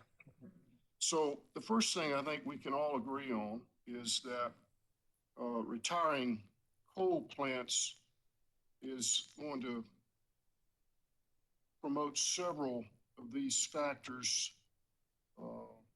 For example, would you agree that coal plants have become uneconomical? They're too expensive, and they're also producing massive carbon emissions and greenhouse gas emissions, particulate matter, and that's those are two compelling reasons to retire them as soon as practicable. Would you agree? Certainly to the latter one. I haven't done a detailed analysis on Duke specific coal plants, but my understanding is that coal plants in general are increasingly uneconomic in the areas in which they operate. That's right. In fact, I know that Tennessee Valley Authority is a governmental run operation. It's not technically investor owned utility, but it's governed by a federal act that requires them, the TVA Act requires them to have a lowest cost power for its ratepayers that also is reliably delivered. And I guess those are goals that we all have to consider, correct? Correct.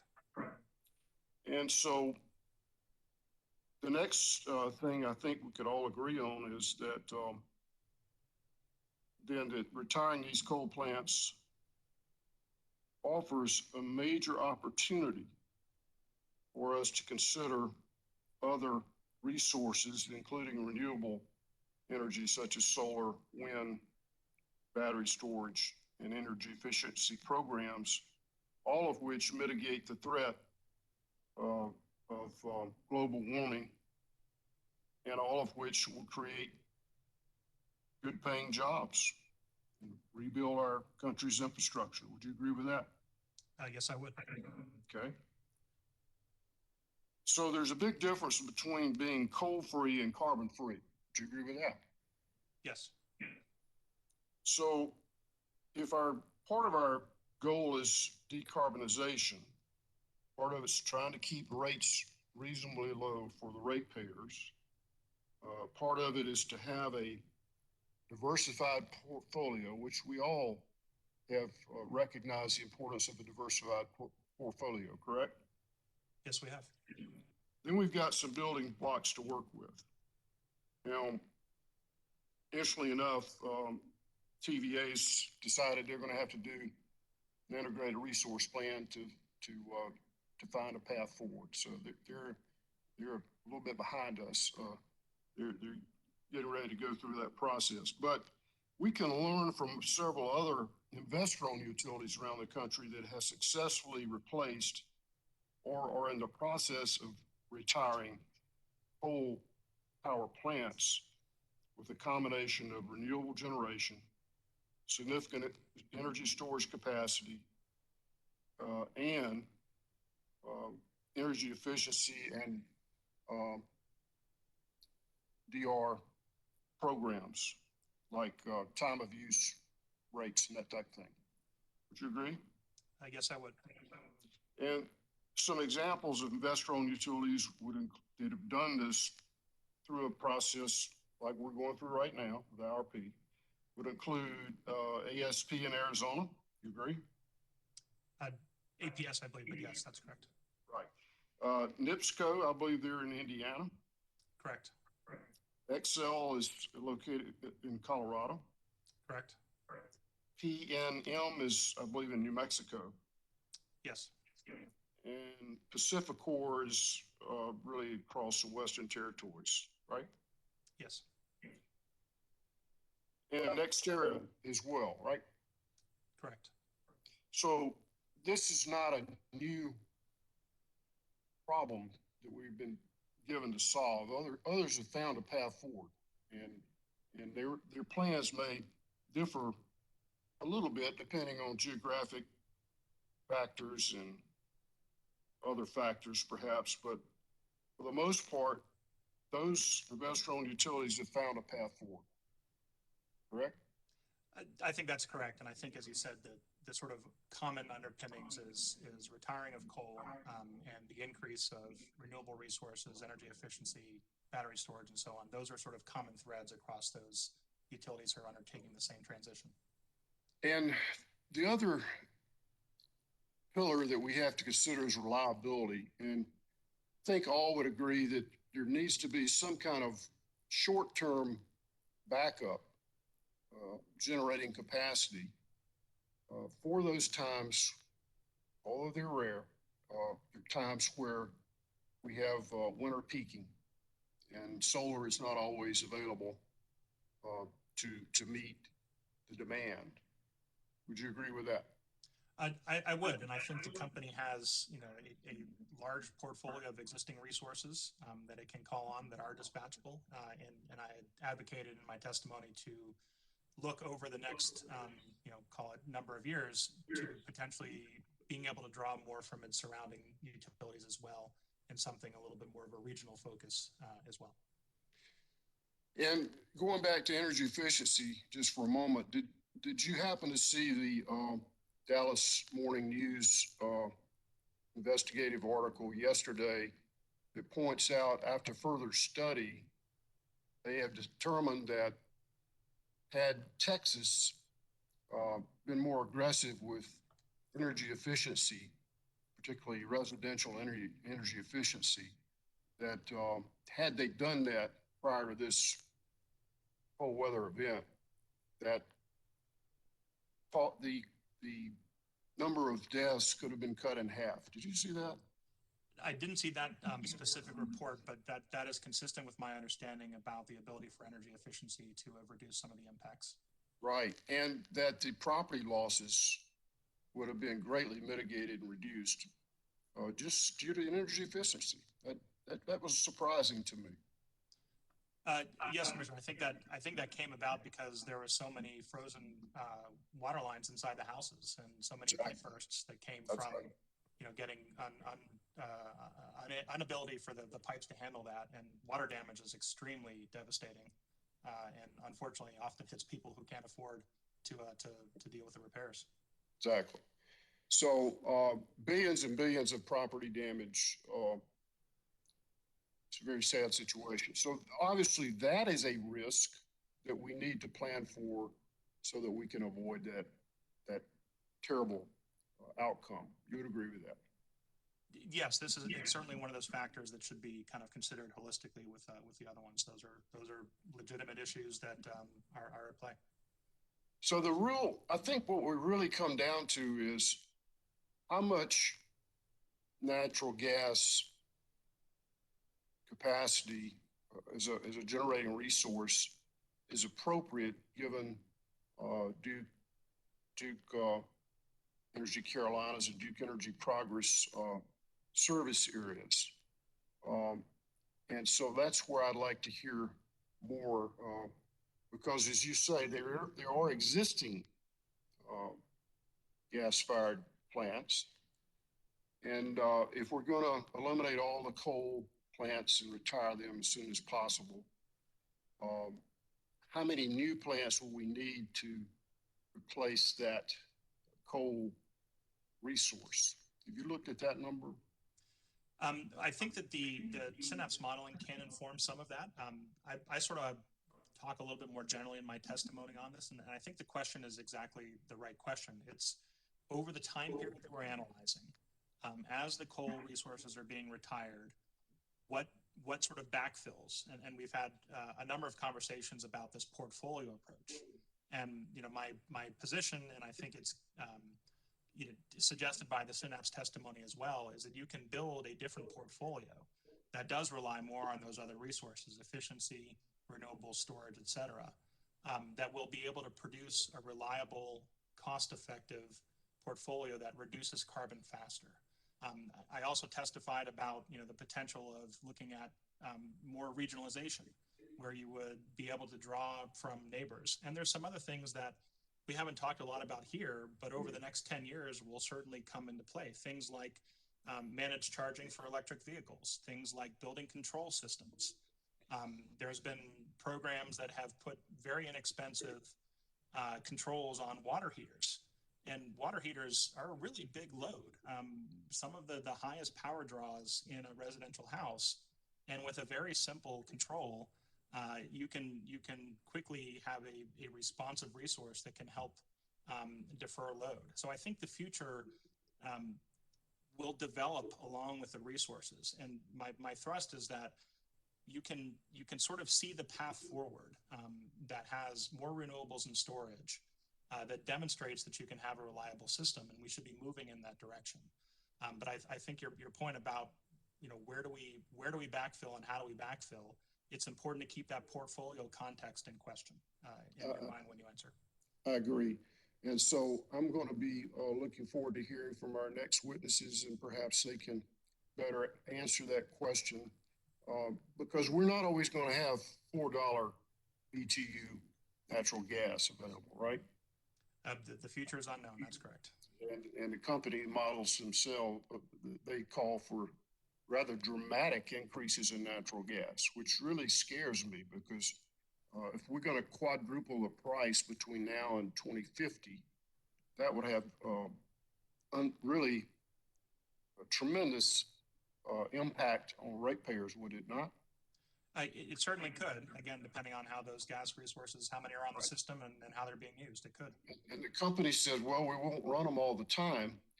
Okay, let's say we just run them 5% of the time. It seems like a tremendous investment to make only use it 5% of the time, doesn't it?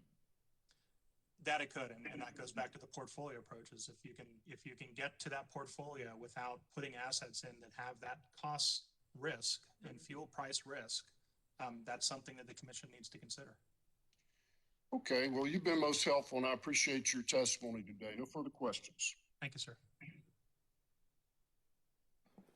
Commissioner questions? Mr. Chairman, Delton Powers. Commissioner Powers. Thank you, Mr. Chairman. Mr. Lucas, you've been up there for a while, and I'm going to try and make it very quick because time is running out for us, both for this hearing and for moving forward with this IRP. You, in your rebuttal testimony, you put a little weight or relevance to the presentation by Mr. Snyder about the North Carolina avoided cost hearings. And I understand a challenge to the 6 portfolios, but any of the 6 reasonable improvement, or rather a better question may be, is there anything that could be done now and what can be left to be done in the fall with the 2021 update? Thank you, Commissioner Powers, for that question. It's my view that the company's plan as filed does not contain sufficient information that one of those would be most reasonable and prudent. So my recommendations, we've heard a lot about the inputs matter. My recommendation is for the commission to find that the inputs were not correctly determined, and for the company to redo its modeling. And my expectation, again, based on sort of where the Synapse modeling points, is that an additional portfolio or a separate portfolio or maybe one of the existing portfolios as rerun would produce outcomes that would be different and would be more directionally in line with the Synapse report, in my view, that would be able to help reduce costs and help balance the 7 factors while also reducing carbon emissions and maintaining a reliable system. So it is my view that I think the commission should require the company to rerun their modeling in this proceeding. And then based on the future, it could obviously direct out of this proceeding what it should include in the future. But my recommendation is for the commission to reject it and require a rerun of that modeling. And not wait for the fall. That's correct, sir. And I think as we discussed, I believe that there's importance in this being the first IRP case decided under Act 62. And I think it's going to help set the company and frankly make a statement to the other operating utilities in South Carolina how this act is going to be interpreted by this commission. So I think it's important to get a ruling in this case on these issues. All right, well, that's all I needed to hear. Thank you. Thank you, Commissioner. Any more commissioner questions? Mr. Lucas, how are you doing today, sir? I'm doing well, sir. Thank you. I got a couple of questions for you. Do you know if the word clean is included in the IRP portion of Act 62?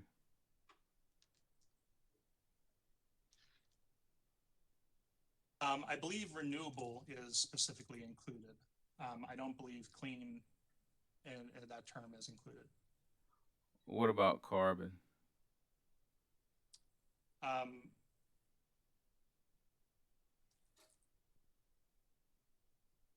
don't think carbon is. It does speak about environmental impacts and compliance with federal and state environmental regulations. Okay. What about coal? Coal, I don't think is named.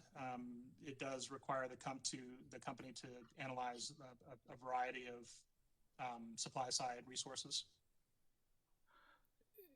Does your testimony support the commission interpreting Act 62 as a clean energy bill?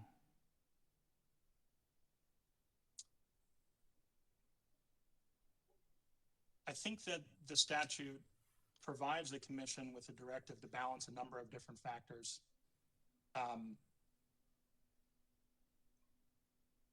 Including affordability and least cost, resource adequacy, et cetera, compliance with environmental regulations. I don't know if I would say it necessarily directs the commission to find for one particular resource set over another, only that a resource portfolio appropriately balance those factors.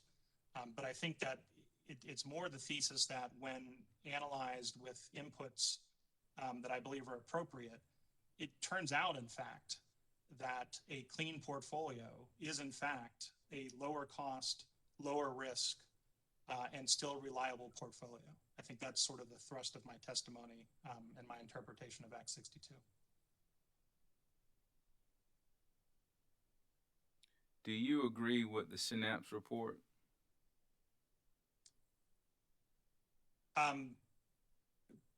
Yes, I think I do. I think the Synapse report, taken as what it is, which was an exercise to demonstrate how an alternative portfolio could still reliably meet load while also reducing cost and reducing carbon. I agree with the way that report is in that context.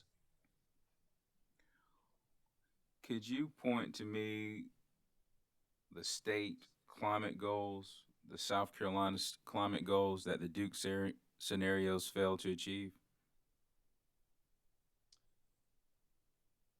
I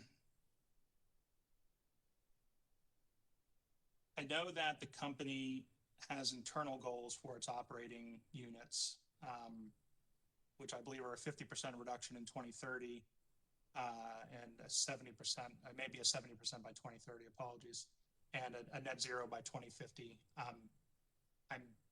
don't recall that there's a specific South Carolina target that may not have also been encompassed in those numbers. So it's true that Duke's IRP does not fail to achieve South Carolina climate goals?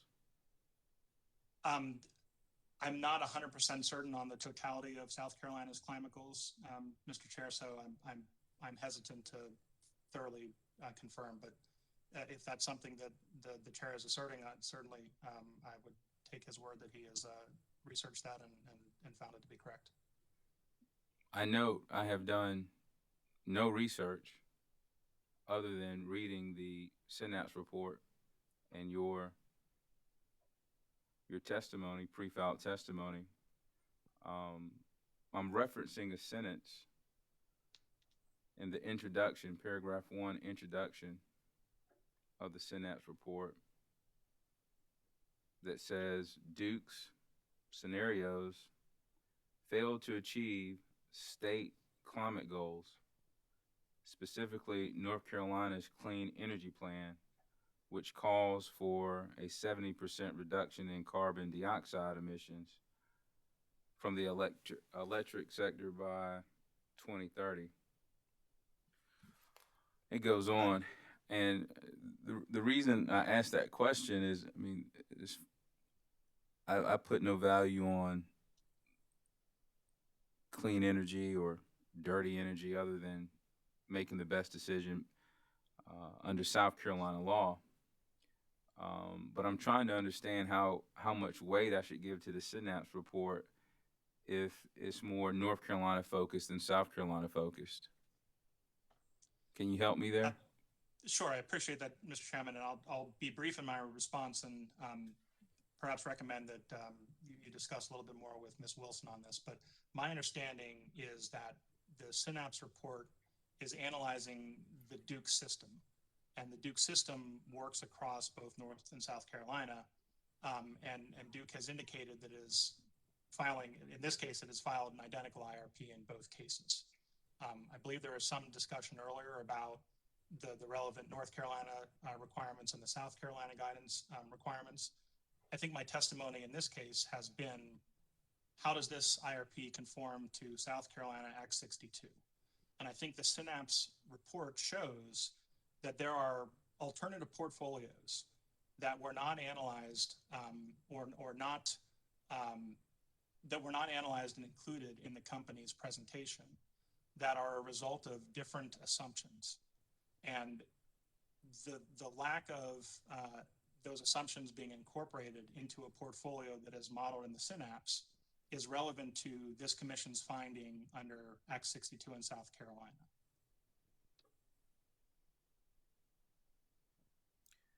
Do you agree with Ms. Wilson that the Synapse Alternative Clean Energy Resource Portfolio will reduce total system cost by $7.2 billion? That was the difference in cost between her Mimic Duke scenario and her alternative input scenario. And it was the modeling output that produced that number. So yes, I agree that that was the result of the modeling exercise that she ran. How much of that will be experienced in South Carolina? That I do not know. It's possible that that is knowable inside the model, but I'm not sufficiently knowledgeable about the inner workings of the Encompass model that she used to be able to answer that question. $7.2 billion is only arguably a best guess, if you will, based on what was put in the model. Your testimony doesn't support that that's definitive in any way, does it? That's correct. That's the result of the model based on the assumptions that were included in the model and the configuration of that model. Are you familiar with the Office of Regulatory Staff? Yes, I understand that they're a party in this case. I read their testimony and listened to some of their witnesses in this proceeding. Are you familiar with their mission? I believe there is some discussion of their mission that I saw some of it as well. I believe on your cross-examination of one of their witnesses. Do you know who they represent? I believe that they are charged with representing the public interest.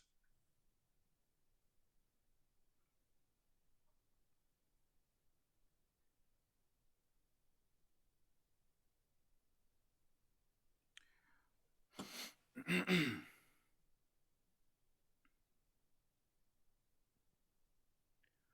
want to move to your sir rebuttal testimony.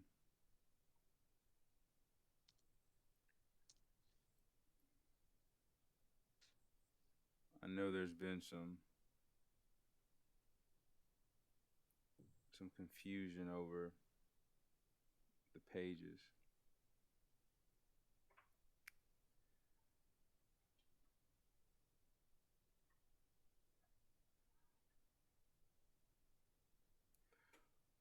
But the document I'm looking at is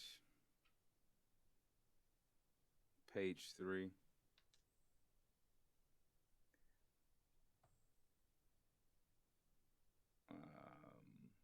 I'm going to start at line 3. And it reads, Duke offers little rebuttal to my testimony showing the significant impact of the company's unreasonable natural gas forecast methodology on its IRP. Instead, the company witness Glenn Snyder focuses his rebuttal on historic avoided cost proceedings in North Carolina and claims that the purpose of my testimony is not to address the very real and important impacts of the natural gas forecast in the current IRP, but instead to surreptitiously attempt to position the solar industry for significant monetary gains based on hypothetical results of future dockets.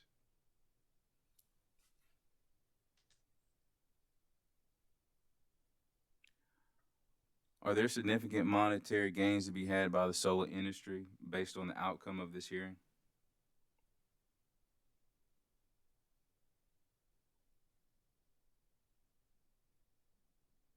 I think that depends. My understanding of the output of this proceeding is the commission approving a plan, but that the company would still be required to put forth specific resource recommendations, specific resource plans, any RFPs that might come out of it, and that the company would be required to get permission from the commission to proceed on those. That the approval of an IRP does not approve actual resource builds going forward, that those have to be approved separately. I do think it's the case that if the IRP and the commission finds that an IRP that does include relatively more solar and storage and relatively less natural gas, that there are members of the solar community who could benefit from that.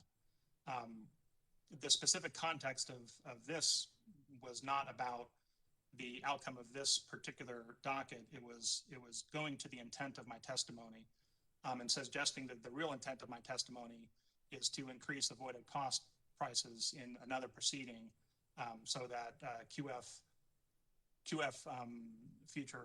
QF projects could benefit. But as I discuss here, and I think discuss amply, both in the hearing and in my testimony, I believe that the natural gas forecast is a real and material issue in this IRP, and that it has an incredibly important role to play on the commission's finding in this case.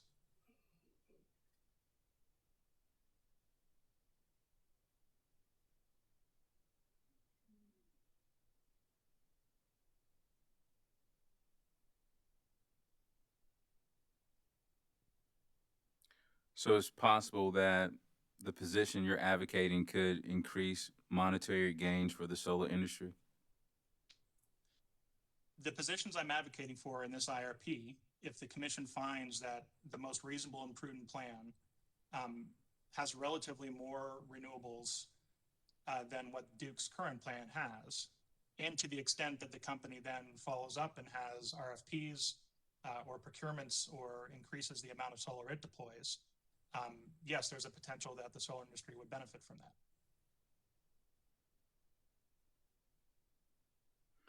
And is your testimony today that none of the portfolios that Duke presented are reasonable and prudent? I think it's that none are the most reasonable and prudent ways of meeting the company's need. And as I had the previous discussion, I think that requiring the company to redo its modeling, to make some methodological changes that we've discussed, would inform the commission on a potential additional or alternative portfolio that may be a candidate to be the most reasonable and prudent means.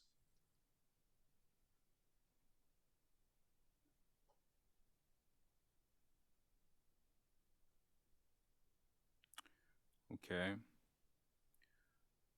So I think there may be a difference between most reasonable and prudent and reasonable and prudent. I'm not sure if you were available for the testimony of Mr. Hayat or Mr. Collin, excuse me.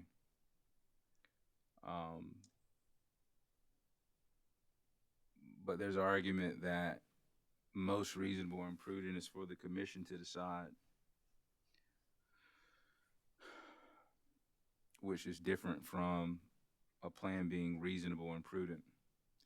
So my question to you is, are any of the 6 portfolios that Duke presented reasonable and prudent?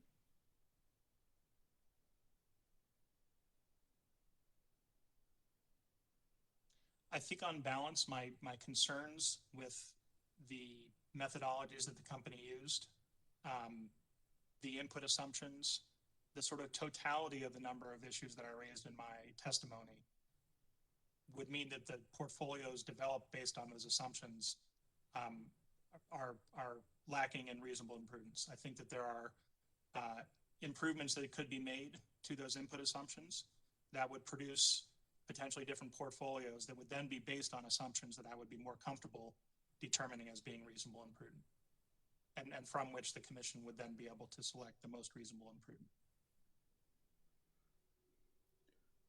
So in short, if the commission were to adopt your recommendations, your issues would be cured? I think if the commission were to adopt the recommendations and the company then reran its modeling and produced an alternate set of portfolios, I think the commission would have the information at that time to determine whether one or any of them are the most reasonable and prudent means of meeting the company's needs.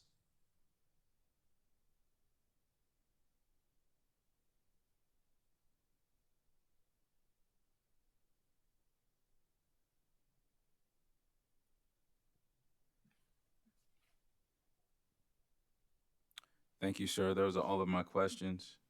Thank you, Mr. Chairman. If there are no more questions from commissioners, we'll move to redirect.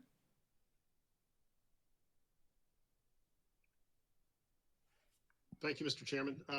Mr. Lucas, I have just a few questions for you on redirect, and I want to start briefly with what Mr. Williams, the chairman, just asked you about. You were asked whether approval of solar resources in an IRP would benefit the solar industry. Do you recall that question? Yes. Does the IRP, as proposed by Duke, say who will provide the resource if solar is approved? The company's modeling only included company-owned assets. We did have a recommendation to include third-party PPAs as a potential resource. But as it stands right now, the additional solar that comes out of the model is assumed by the company to be company-owned. And if the solar industry can meet the resource need at a lower cost than the company can, who would benefit from that decision? That would end up being a reduction in cost to the company's customers or ratepayers. Now, going back to the beginning of the cross-examination by Mr. Breitschwert, I'll see if you can, you've been on the stand a long time, so if you can click a few channel selectors in your head and go back to that point, I think we can make some pretty good progress here. Mr. Breitschwert asked you several times and implied that there was discussions between you and Ms. Wilson in the lead up to the Synapse report. Do you recall those questions? Yes. Are you aware, or would it surprise you to be aware that CCBA also jointly sponsored the testimony of Ms. Wilson? No, I think I was aware of that.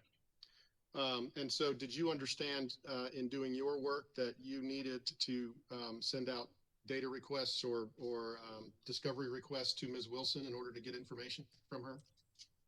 No, not formal requests, that we were able to discuss it, informally. Okay. Is it your understanding that any of the interveners here today are calling for all coal and gas production to be immediately removed or unplugged from the Duke network in the approval of an IRP? To my understanding, no intervener is requesting that. Okay. And so when you're looking at Exhibit 3, that's from Mr. Roberts's testimony, which is the squiggly line graph, for lack of a better word. Are any interveners calling for what is presented as coal on that graph during that week to be removed and replaced immediately by the solar and storage that's currently available to Duke during that week? No. Would it make sense to do that? No. Why not? Because again, that's not how the company operates its system. It has a portfolio of resource which includes that coal and existing solar, and over time, not immediately, but over time, we're requesting for changes that would evolve that portfolio over time to include more solar storage, et cetera. So the obligation is that the company maintains a portfolio that is capable of meeting that particular load profile, whether that's now with the existing coal or in 5 to 10 years with a different mix that includes other resources. The obligation remains the same, and the resource mix that will meet that obligation will evolve over time. Is it your recommendation that Duke reanalyze its IRP with new inputs in order to determine whether or not additional solar and storage resources can be brought on earlier and maintain the same 17% standard that you testified to earlier? Yes. Thank you. Now, Mr. Breitschwert showed you some documents and some cross-examination that I wanted to look back at, but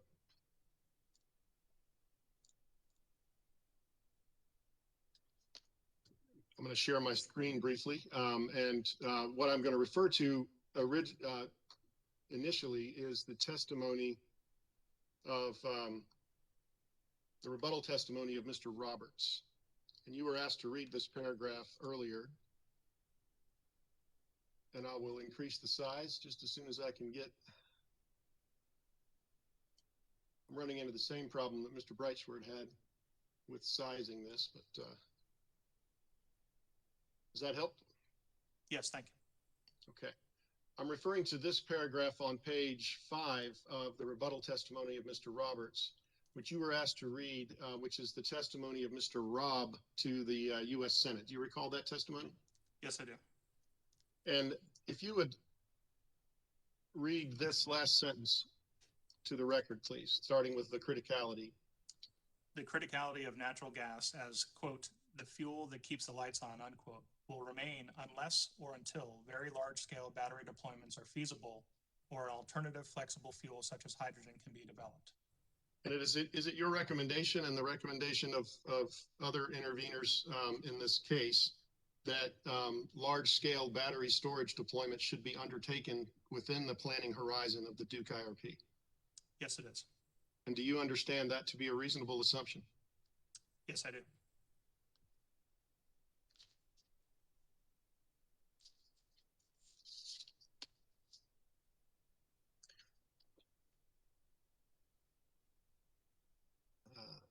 Bear with me while I try to refine my cursor. There we go.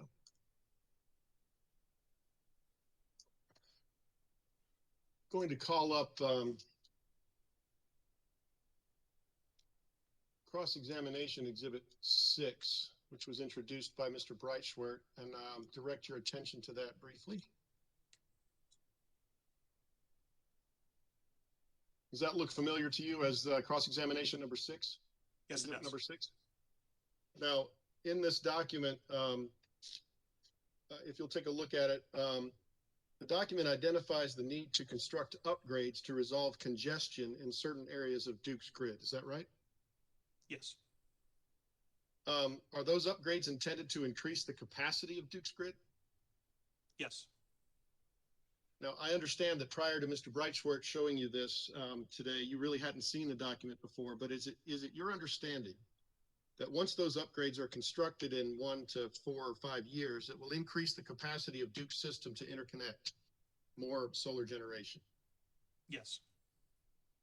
If that's the case, is it reasonable for Duke to include this 500 megawatt interconnection limitation throughout the entire 30-year planning period as they have done? No. Why not?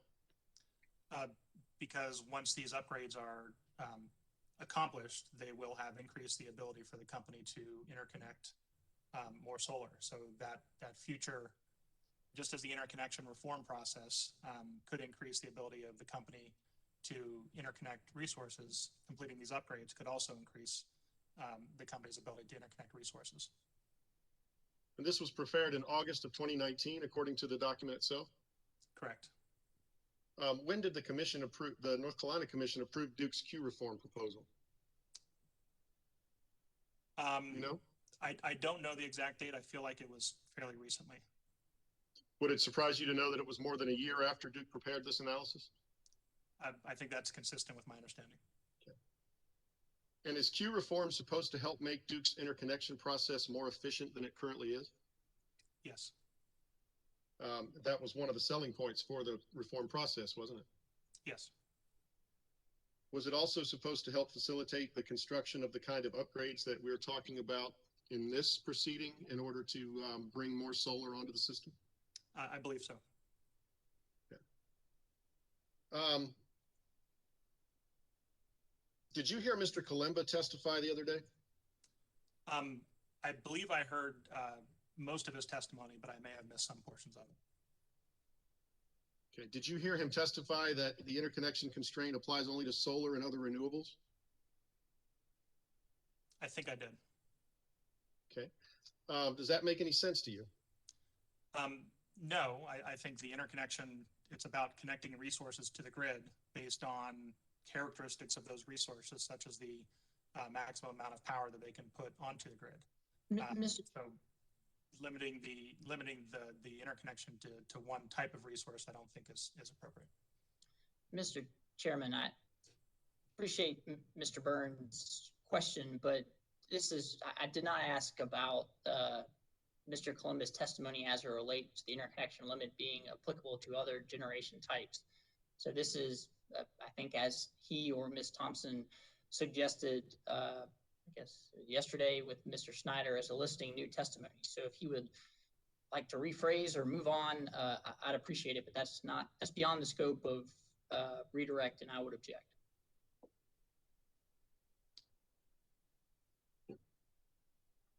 Mr. Chairman, Mr. Breitschwert, sorry, Brett, I apologize.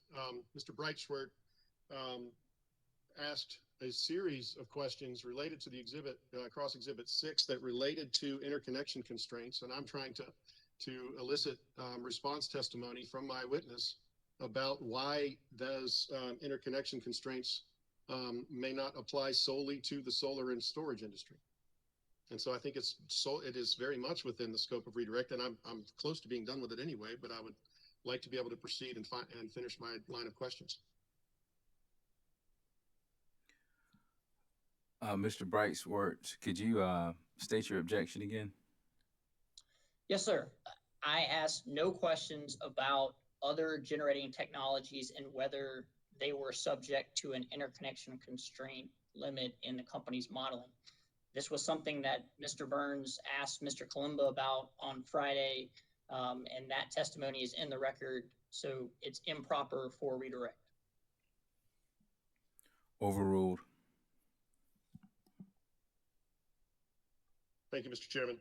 Getting back to the questions, Mr. Lucas, can you see any reason why interconnection constraints wouldn't apply equally to the addition of Duke's proposed natural gas units in its IRP? No, I cannot. How could the application of interconnection constraints to renewables, but not to gas plants, impact the analysis in the IRP? Well, if the company was putting limitations on the amount of renewables it could connect, while not simultaneously putting those same limitations to the amount of conventional resources it connect, the model would have the ability to select more conventional resources, while not being able to select more renewable resources.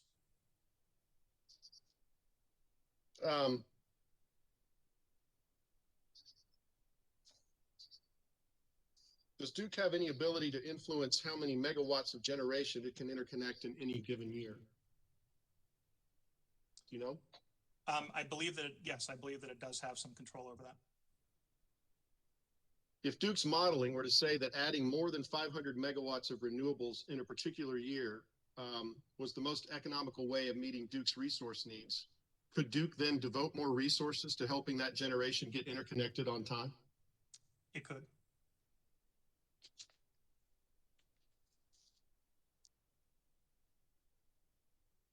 Bear with me just one moment, Mr. Chairman. I believe I'm done, but I want to double check.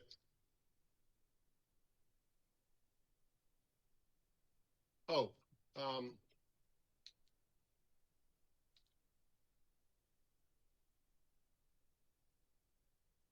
Mr. Lucas, directing your attention to the first, hold on.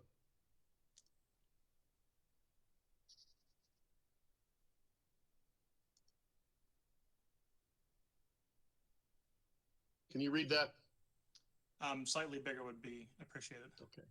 Referring you to section 58-4105, which is Act 62. I see that. All right. You see the first paragraph under directions to commission? Yes, I do. And while it doesn't say clean and it doesn't say carbon, are there other terms in that directions to commission that would indicate to you that renewable energy issues need to be considered and by the commission? Yes, it says the commission is directed to address all renewable energy issues in a fair and balanced manner, considering the costs and benefits to all customers of all programs and tariffs that relate to renewable energy and energy storage, both as part of the utility's power system and as a direct investments by customers for their own energy needs and renewable goals. Mr. Chairman, objection again. There was no introduction that suggested this was in response to a commission question. This is a completely different chapter of the South Carolina Code that is not the IRP chapter or statute. So I appreciate what Mr. Burns is trying to introduce into the record. But again, this was beyond the scope of what my cross or any of the commission's questions were that he could reasonably be asking his witness to respond to. Well, I disagree with Mr. Breitschwartz's take, but I'll leave it there, and that will conclude our questions. Mr. Chairman, with that, I'd ask that last Q&A to be stricken from the record if the commission agrees with my objection. Mr. Chairman, if Mr. Breitschwartz wants to strike from the record the directions to this commission in South Carolina law, then he can do so. I think that's a fair question, and I'd ask that it be taken into consideration as you consider this case. Thank you. And Mr. Chairman, while I do think it's improper, I'll withdraw the request to strike at this point in time. And I would have just one or two questions on recross, if I might. I know I threw a lot at you there. Oh, no, I'm just listening. No further questions. I think the objection is overruled. I think he was responding to my line of questioning. Probably just didn't want to say that. All right. Well, but that's fine. I mean, I think it's a fair question. Limited recross. Very, very limited. So, Mr. Lucas, Mr. Burns asked you a number of questions a few minutes ago about the interconnection, solar interconnection limit, and maybe to just summarize and cut to it, whether it was discriminatory towards solar as compared to other capacity resources being considered in the IRP. Do you remember that? I think it was whether it was related to limits were applied to solar resources that were not equally applied to other resources. But that's really what he's getting to, right? That the company's discriminating against solar by imposing a limit on that type of resource when it's not imposing a similar limit on a CT or other generation technology that could be adopted in the IRP as a selectable resource. Would you agree with that? I think he asked the question that he asked, and I answered the question in response to it. Okay, well, assuming, well, strike that. Would you agree with me based on our conversation earlier that the company models solar based on 75 megawatt resources, assume blocks of solar units of 75 megawatts? That's my understanding, and that's a decision that the company made to model on that particular block size. Okay, and do you have any idea what size combustion turbine or combined cycle the company is modeling in its resource plan? I believe its combined cycle might be in the 1200 megawatt range. And I know that there is some discussion on the CTs that the company doesn't tend to model them as individual increments, but as like 4 packs basically. And I subject to check, I think that's in the several hundred megawatt range for that multiple set of CTs. Okay, would you accept, subject to check, that it's 2 units, best of my recollection, is 497 megawatts is the actual CT block, let's call it, that's included in the IRP? Subject to check, that sounds right. Okay, so would it be fair to say that there's a perfectly reasonable and rational reason for having a separate interconnection constraint limit for a 75 megawatt block of solar that's going to be interconnected multiple times versus a 2-unit CT that's 500 megawatts or a combined cycle unit that's 1,000 plus megawatts that you're considering building in a resource plan? I'm just trying to get through that question. I think the point of the interconnection limit is to reflect the ability of the grid to connect those resources. And if the company is looking to be able to connect resources, then limits that are applied to those resources should be applied sort of evenly across those resources. So I guess I'm not sure why it would be appropriate to limit based on the sort of incremental or unit size of that resource. It's more about how much of that resource can be connected to the system as opposed to what's the individual size of that unit. Would you agree with me that it's easier to interconnect 1 unit versus interconnecting 10 units? Well, it depends if those 10 units were all very near each other and they could sort of form a joint connection, that may be an easy process. So I think it depends on the particulars of the situation. Interconnecting a single 1200 megawatt unit may be extremely difficult. No question. No further questions, Mr. Chairman. Thank you for indulging me. All right. If there's nothing else for this witness, sir, you can step down. Thank you, sir. All right. We have 3 witnesses left, I believe. Is that it from Carolina's Clean Energy Business Association? Yeah. Sorry, Mr. Chairman. Yes, that is our final witness. All right. And we have South Carolina Coastal Conservation League et al. Up next. Yes, Mr. Chairman. Our next witness, or our I guess first rebuttal witness would be Mr. John D. Wilson, and then jointly with CCBA, we'll have Ms. Rachel Wilson. All right. Duke Companies, can you tell me your anticipated cross-examination length? Mr. Chairman, it's Rebecca Doolin. I think we have very brief cross for John Wilson, maybe 5 minutes, and a little bit lengthier cross for Ms. Rachel Wilson. I believe Mr. Bryshort yesterday represented that to be about an hour, but also conditional on the witnesses' responses. Obviously, we went beyond what we anticipated this morning, Mr. Chairman. Okay. All right. We are in recess until 2 p.m.